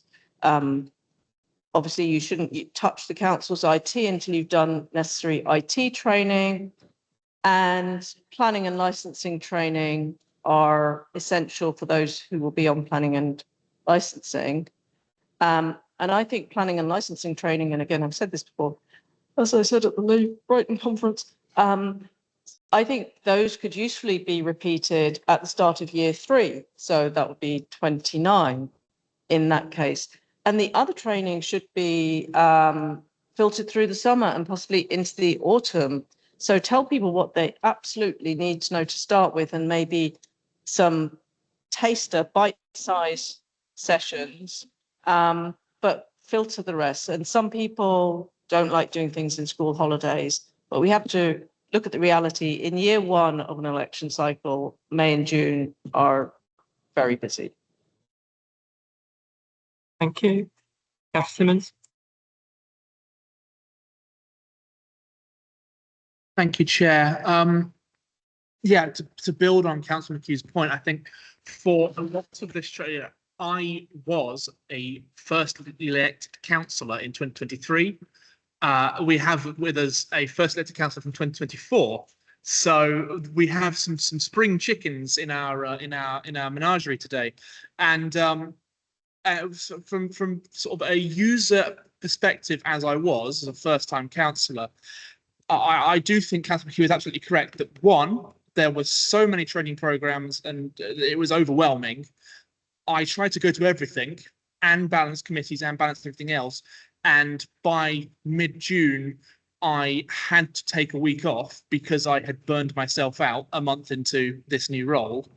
And then also, I think something that was mentioned by the previous councillor for Wye Boston before Councillor Cyril was that there was no repeating of the training, either for them when they first onboarded after the by-election, or for people who just wanted refreshers, because I didn't end up completing the second half of my licensing training, therefore I can't sit on the licensing committee. But at some point, I would love to be able to sit on the licensing committee and do that as a substitute if I have to make everything easier for everyone.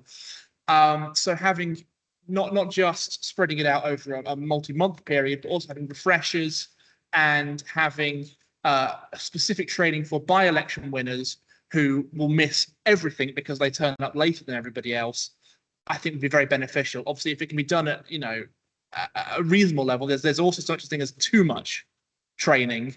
But if we could give, if there's I think the current offering is not quite working, and we can do it better. If we can do it better, we must do it better. Okay, Councillor Searing.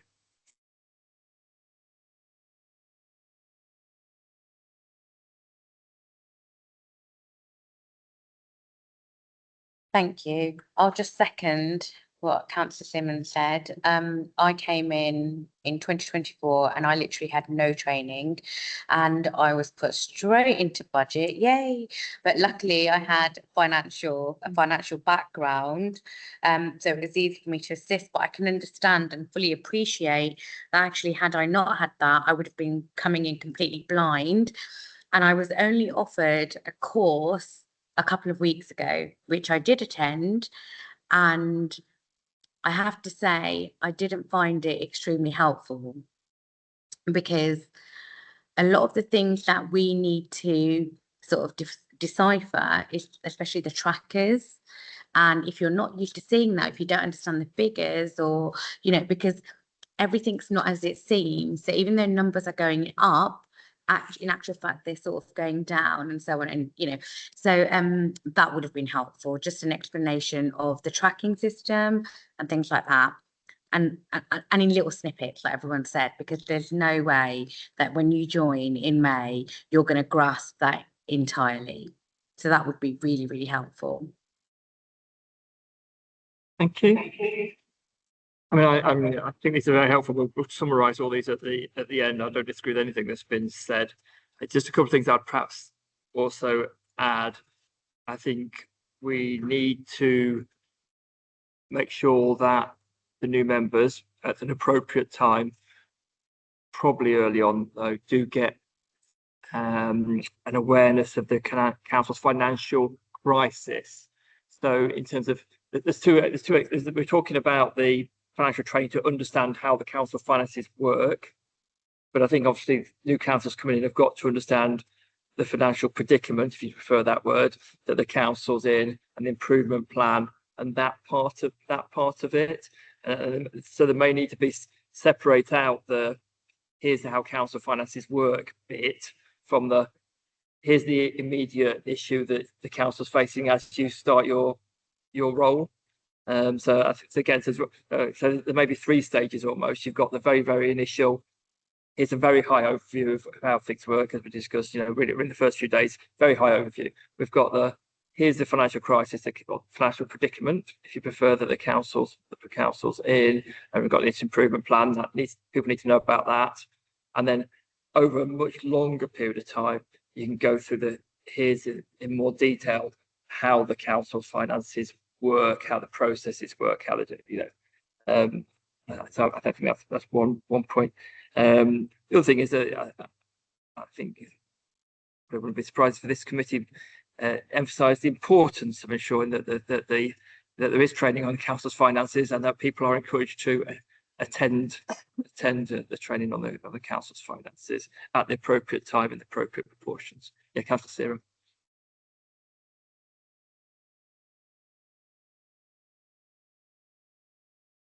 Oh my God, I do know how to use a computer. Like, isn't it ridiculous that none of us can do this on the spot? I'm not sure if this is relevant, but also what would have been really handy was the processes of the actual meetings and how literally the process of a meeting and what happens when, and the procedures. And I think it's really important, even though we have full access to the Constitution online. However, I know from my own experience, nobody said to me, here's the constitution. If you want to know more, this is where it is. What would be really handy is actually if we had a summary and how that constitution is applied to especially overview and scrutiny committees. So just, I mean, I'm not sure how they would tackle that, but somebody definitely needs to look into that. I'm going to put myself on mute. So I think what I think you said.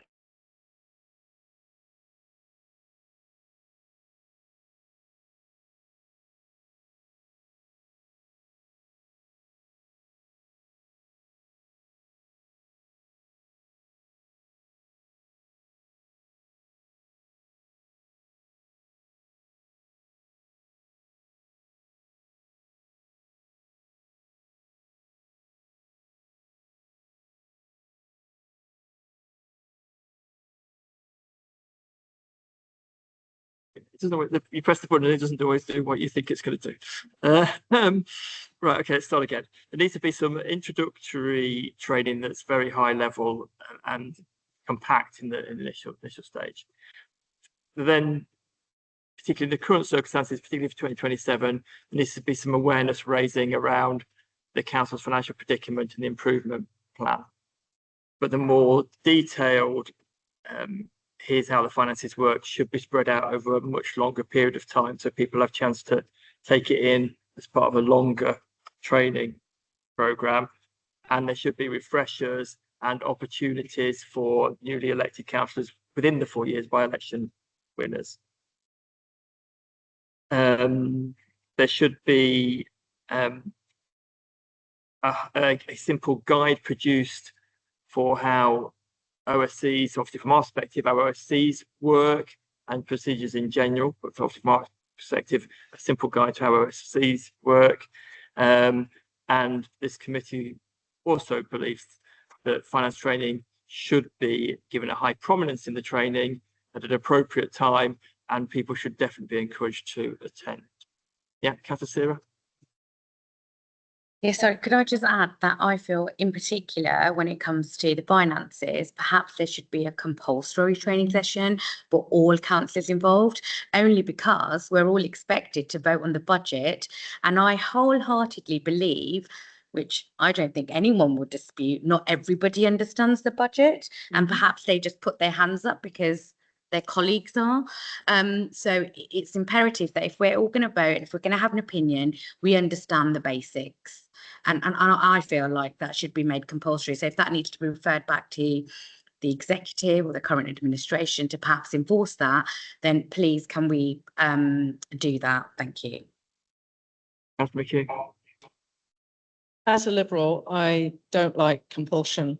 And considering that very little on this council is compulsory, I think that in fact that's quite far down. As say, first of all, code of conduct, ethics, and using the IT safely. For me, those are compulsory, and I'm not convinced those are compulsorily applied. So once we've got that out of the way, maybe we could consider what else is highly recommended. I think in 3 years ago, we were talking about compulsory, highly recommended, and recommended.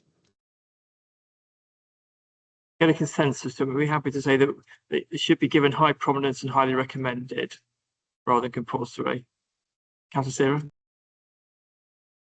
So, but we are expected to vote on a budget, but the bare legal grant, yeah, and then we're also expected sometimes to have a recorded vote.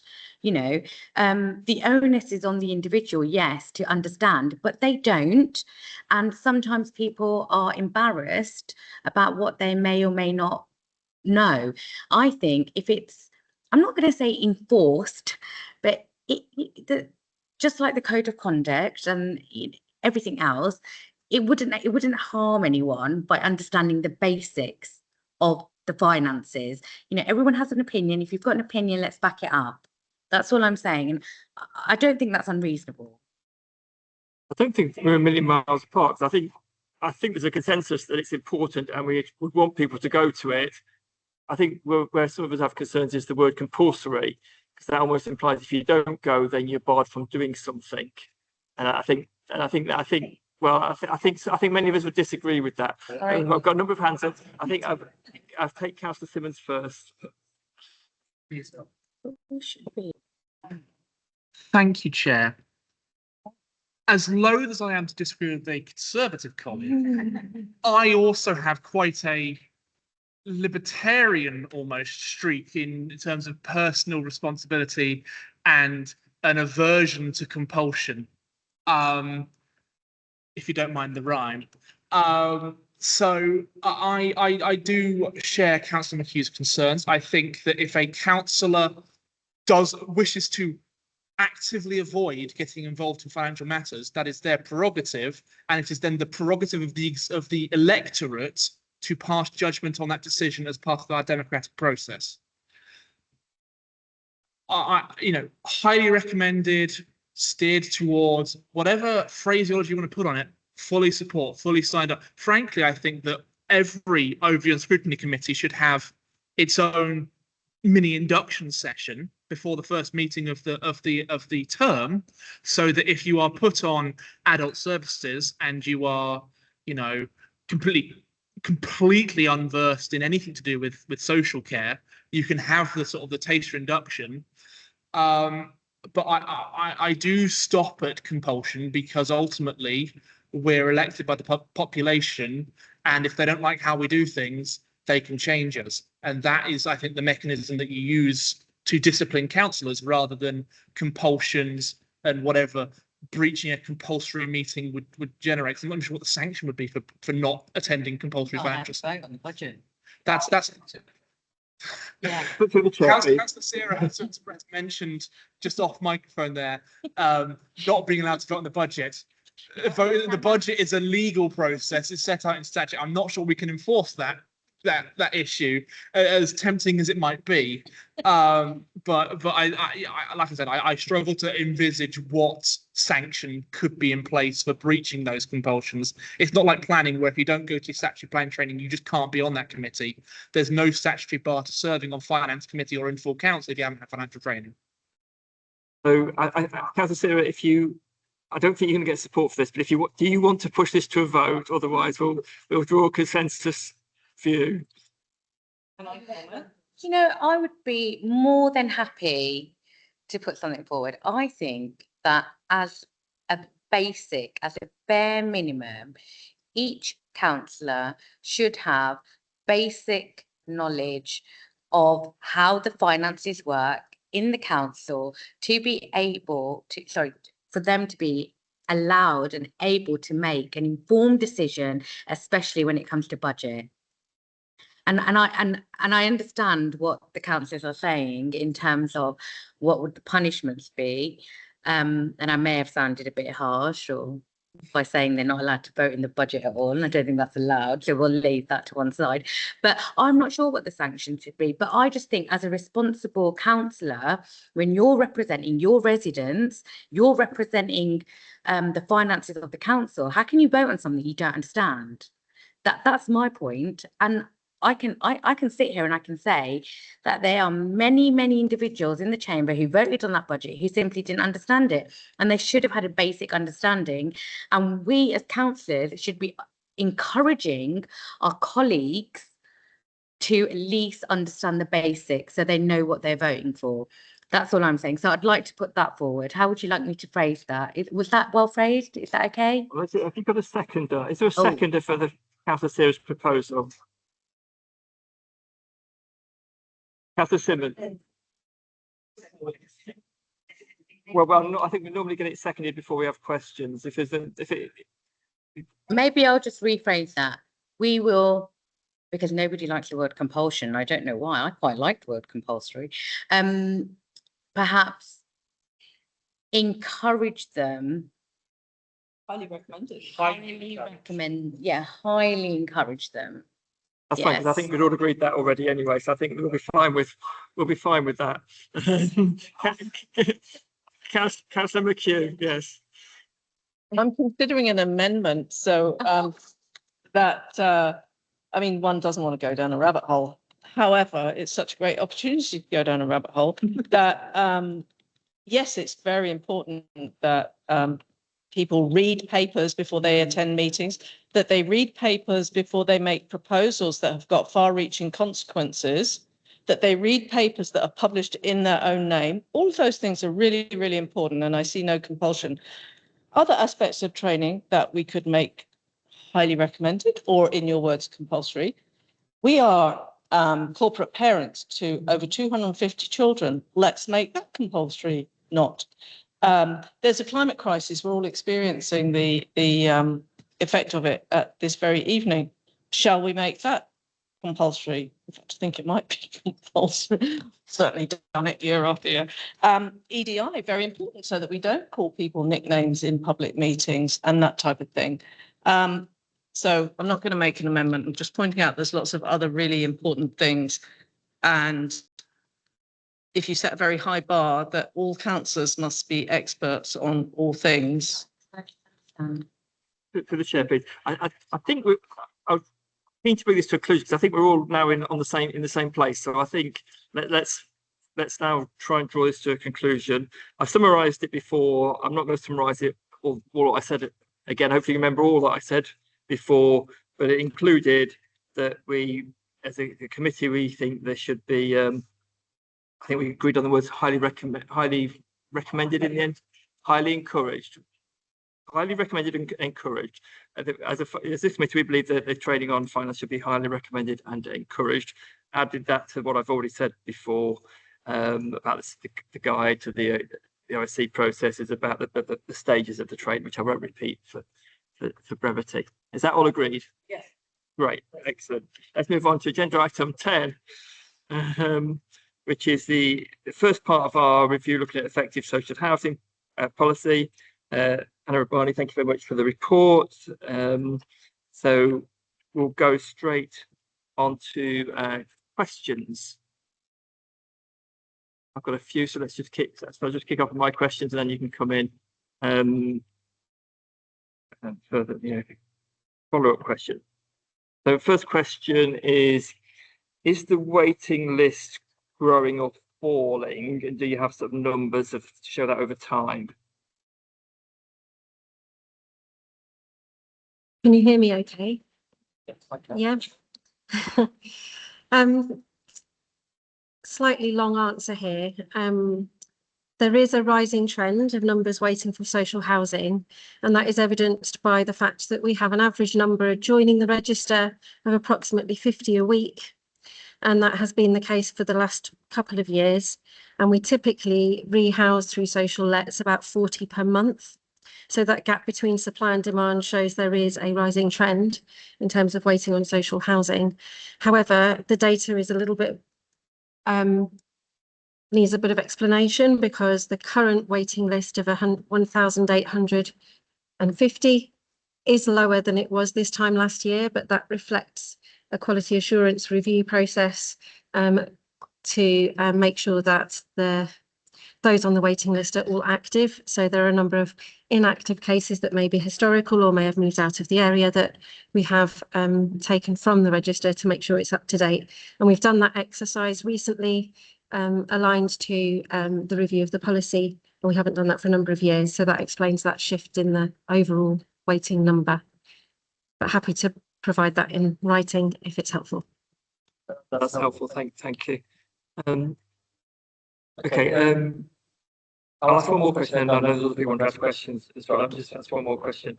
How does the makeup of the supply of the vacant properties reflect the makeup of the waiting list? Other than the report, you've done the numbers in terms of one bedroom. How does the supply reflect that as opposed to the waiting list? I was going to ask for a little clarity on whether it was proportions in relation to bedroom sizes or proportion in relation to quota categories. But if you're referring to bedroom sizes, I can come back with a written response to show a table that breaks that down for you. Yeah, because it's bedroom size. That's what you've got in the report. Yeah, I thought so. I just wanted to be sure. So have a written yeah, I can bring you a written response. Got Councillor Valentine online. If we could switch the speakers on, Councillor Valentine. Yeah, thank you. Well, my question is about the provision of affordable housing via housing associations. So I'm not absolutely sure whether it's within the scope of the report which has been presented, but I wanted to raise it. because as part of the planning process, this council and other councils normally stipulate with new developments a certain proportion of affordable housing. And what happens time and again is that developers come back and say that that proportion is not viable. And if you, just out of interest, if you look at viability, if you Google the expression viability or viability assessments, you will find dozens and dozens of companies that provide these assessments. It's like a sort of it's like a little industry really. And I do speak from experience of a particular housing application within Bedford Borough where viability was first and foremost. It was the key issue. So I just wanted to raise that to the committee and whether they because this is a study looking forward, and whether the committee can consider how officers and elected members, or it's down to elected members really, to be more robust in ways of dealing with planning applications such that the proportions of social housing are kept, because time and again it's diluted, and it is a hugely important issue. Thank you.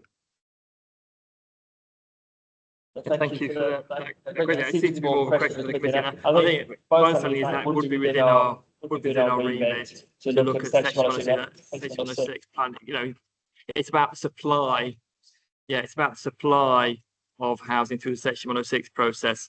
So I think that is within our remit. And I think I think that's something we will want to ask for further information on. To be fair, it's something that I think it's a concern a number of us have. Let's just put it that way. So it's a good point to raise, and I think we'll come back to that at the end of our summation. Carry on with questions, Councillor McHugh. Just a quick one to tag on to Councillor Valentine, who's not really in the meeting. In terms of Section 106, on the executive next week, there's the prospect of a big development with Resi in the town centre of the town. So I do hope that the council is going to stand really firm in terms of provision of social housing and affordable lets in that. And it has been done before. Developers don't like it, but it's been done before, bringing back online the court, the court buildings south side of St. Paul's Square. So I think it is really important that the council not get shoved around by developers, especially at the very start, but that the council sets out a vision which ideally would include a lovely new library come community space at the heart of the development, and should, in my mind, include some affordable and social housing. Is that more of a statement than a question, or? Yes. Yeah, I think it's a question for the committee rather than for Anna Urbani. Yeah. Okay. Yeah. Okay. Any more? I've got another question. Do you think what I'm going to call a lack of supply, given how many people are on the waiting list, do you think that's a factor, or is it somehow a risk that's related to what we've seen over recent years in terms of the increase in homelessness? Are the two related, or at least is it one a risk that feeds through to the other?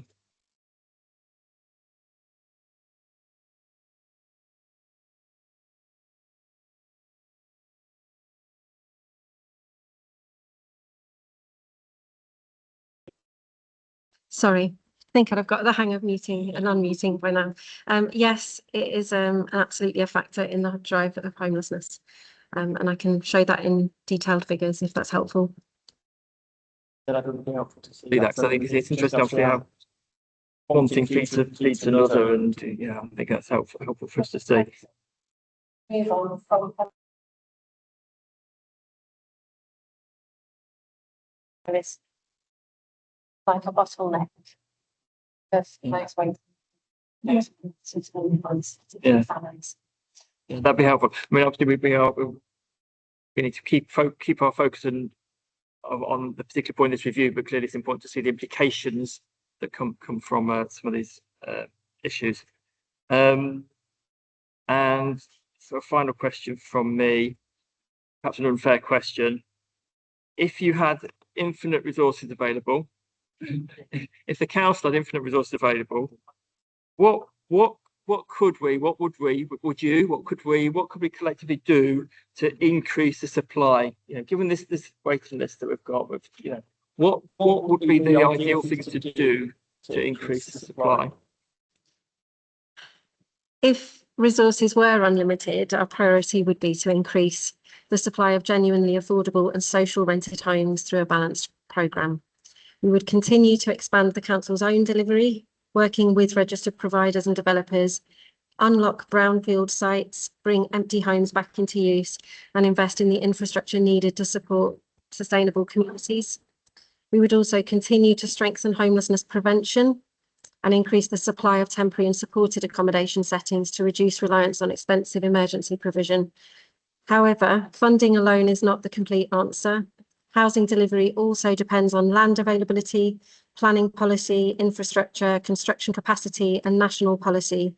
Our role is to use every lever available, working with government and partners to maximise the supply of high quality affordable homes for Bedford residents.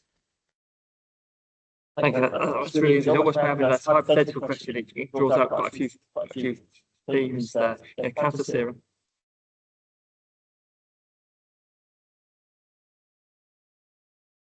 Thank you, Anna. I was just looking at the waiting list, and I'm just sorry, I can do that. I was just wondering, looking at the waiting list currently, they're quite high. What is the council doing in regards to current social housing and ensuring that it's being used in the way that it should be? For instance, I know of many social houses that are currently unoccupied, where the council are struggling to locate the current tenants because they've moved on and they haven't notified the agencies. So how is the council dealing with instances like that, and how are we enforcing it?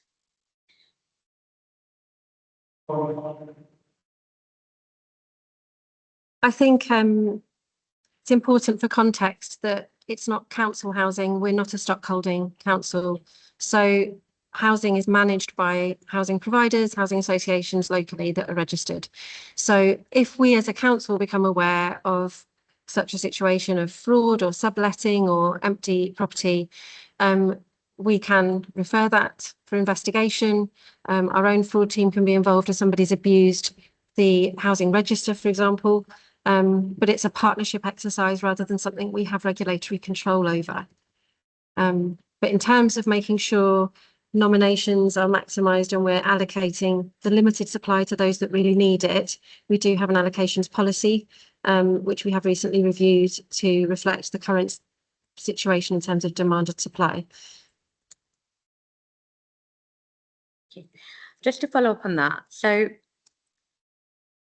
we've got agencies in place, however, we're not directly enforcing anything. We're relying on the agencies and at their goodwill that if anything's happening, they're going to advise us accordingly.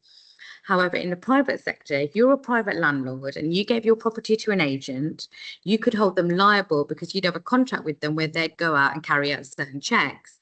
And if those checks weren't carried out, and then as a result, that property was left empty or damaged, you could claim back damages. Why is the council not doing this?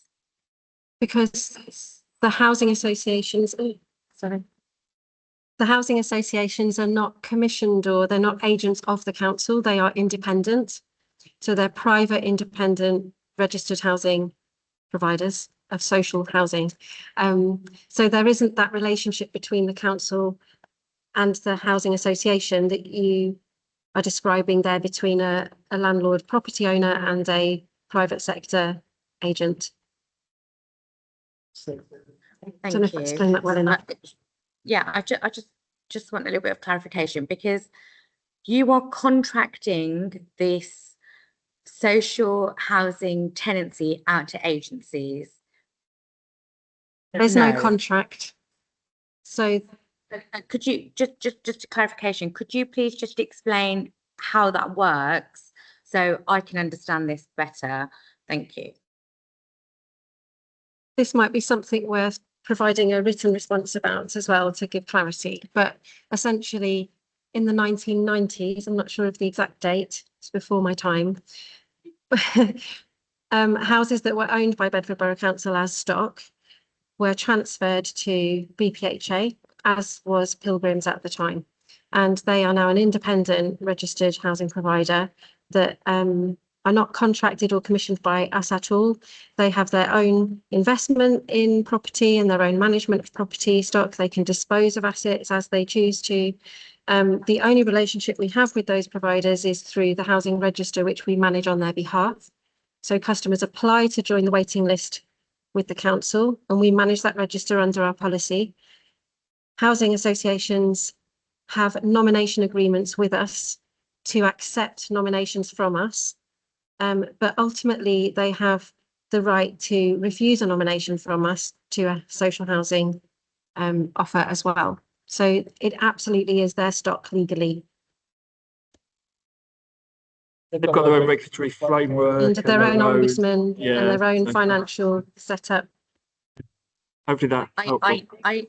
I understood that. I knew that part. What I didn't understand is then why are we being held financially responsible, and why the statistics are lying with the council? That's the bit I didn't understand. If they're not regulated to take what we propose, why don't they just go to them directly? Why are we acting like the middleman, so to speak? That was.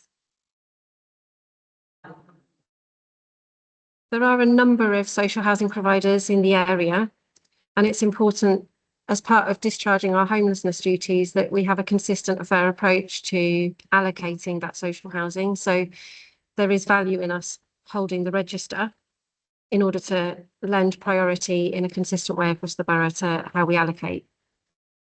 But ultimately, it is their stock. So there's limited leverage, but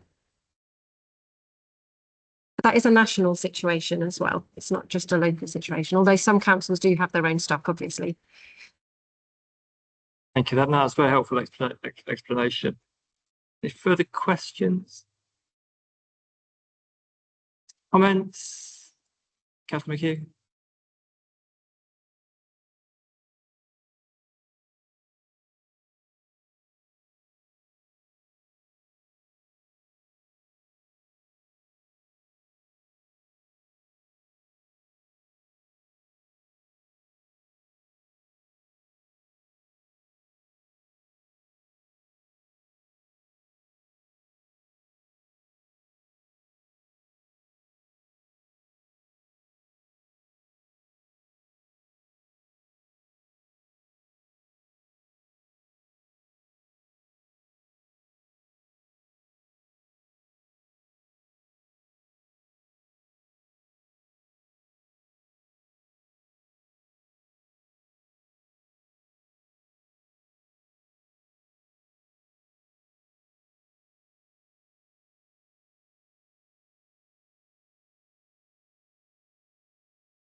Oh yeah, sorry, I should have spotted as well.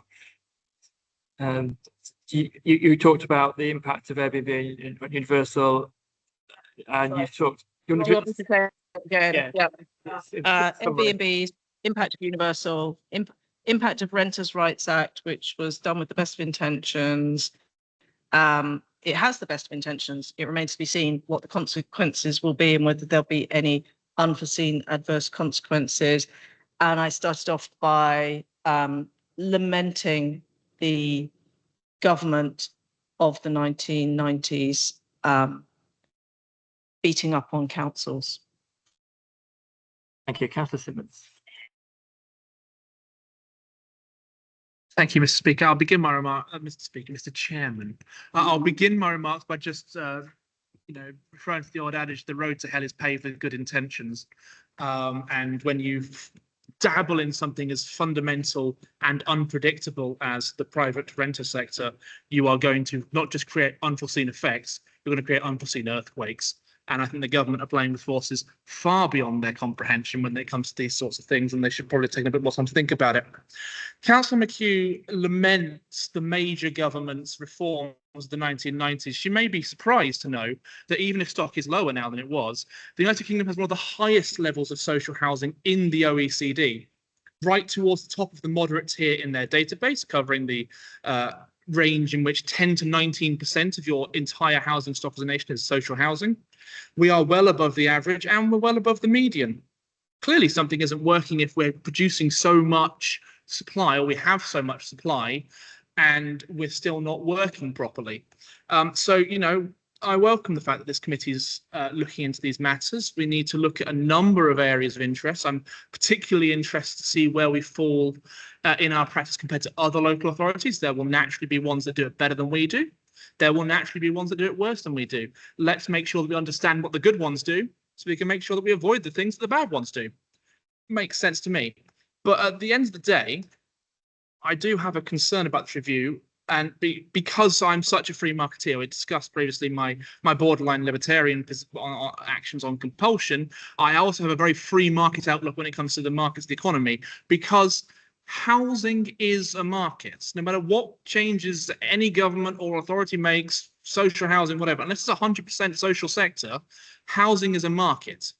And the cost of constructing new homes has never been higher. Someone mentioned earlier how planners and developers like to take affordable housing out because the math doesn't stack up if you have too much social housing, which you can't sell at massive markups like you can with a much bigger family home. So we need to have regard. We're not going to change it because it's an economy and it's national government policy. We need to have regard as a committee to the very specific issues that are being raised by the national and international economic situation. And we also need to remember that we can fall back into lazy saber rattling about selling off X, Y, Z or any of that sort of thing. But we need a strong variety of delivery of housing in this country. It's not just build, I can't remember what Mr. Burnham said, but build X percentage social housing or X thousand social houses. We need to ensure that the planning system covers the range. It includes private rental, affordable, private ownership of small houses, starter homes, bigger family homes, so when people grow up and grow a family, they can move out of the starter homes into 3, 4 and 5 beds to free up the stock behind them, rather than infinitely constructing new starter houses because we haven't got enough big houses to satisfy additional demand. So, as I said, I welcome this review, but I think we need to be cognizant not just of the historical and international context we find them now, but also of the limitations of what we can achieve as a gang of 7 in a council of 47, one of hundreds across the country with no particular ability to influence the situation as we find ourselves in it. Thank you for making your views clear. Yeah, I mean, I think, whilst obviously you're right to highlight there's a wider national and international context to all this, I think I would start by considering the fact that there's in our borough people that we're elected to serve. There's 1,856 waiting for a home, and I think that's would be my starting point. cognizant of all the other points that that affect the delivery. And I think we've set out to have a look and see if there are things that this council can do better that will actually help to get some of those 1,856 into home. And I don't underestimate that there are a lot of challenges in the way the system works, but it doesn't mean to say we shouldn't try to have a look. And as you quite rightly say, Councillor Simmons, have a look at what other councils are doing, have a look at what other housing providers are doing, to see if there are things that we can do better, different, to help in this situation. So I'm sure collectively together we can go down that route to try and draw this together, because this is part of a longer review, so we don't have to conclude everything today. This is a start, but I think there's things perhaps we could pull out. Councillor Valentine kicked us off with the talking about the section 106. So I think there's definitely I'll suggest that we would ask to see more information on section 106, to see statistics about delivery over a number of years. How is delivery going? What's the trend over a number of years in terms of delivery of housing through section 106? I think that'd be one thing for us to ask for. I think we are going to ask the housing providers at one of our future meetings, aren't we? So again, I think we should note to ask them about how we can work with them to increase the supply of housing and to get the waiting list down. So we don't know the answer to that question, but they may be able to give us an insight into that. And I was going to suggest that we resolve at this point that we add to our draft recommendations a call. I think it's picking up a point Councillor McHugh made earlier, and also Councillor Valentine, that we need a strong local plan commitment to delivering social housing sites through section 106. I think, are we happy to conclude that as one of our draft recommendations at this point, that there should be a strong local plan commitment to delivering social housing sites through section 106? Yeah, okay, I think I'm not seeing anybody disagreeing with that, so we'll put that forward as one of our draft recommendations this meeting. Anything else you want to draw out of this meeting in terms of the social housing review? No, thank you very much. We'll go through the last few items, which I imagine aren't going to take very long. Item 11, call-ins, there weren't any. Item 12, executive meetings, but since our last meeting, there weren't any. Item 13, so I presume we note item 11 and 12. Yes. Item 13, executive individual decisions, there was one there. So we just note that, yeah. Forward plan, we need to add to our forward plan in March the procurement feedback report. Yeah. So, sorry, I'm jumping ahead to work programme. Sorry, forward plan first. Anything from the forward plan? Thank you for correcting me. Anything from the forward plan? No, we note the forward plan. Work programme, which is what I meant to say. We've got to add the into our March meeting the procurement item. If that's agreed, yeah. Thank you. I draw this meeting to close. I want to thank everybody. First of all, thank to all the officers who made this meeting possible when we had to change venue at very short notice. Thank you to all members of the committee. Obviously, not everything was the way we would normally do it, and I know that it's trickier, but we've been able to hold this meeting and record it, and so it's available for other people as well. So I'm grateful for your bearing with the systems that we've had to put in at very short notice. So thank you very much. This meeting is closed.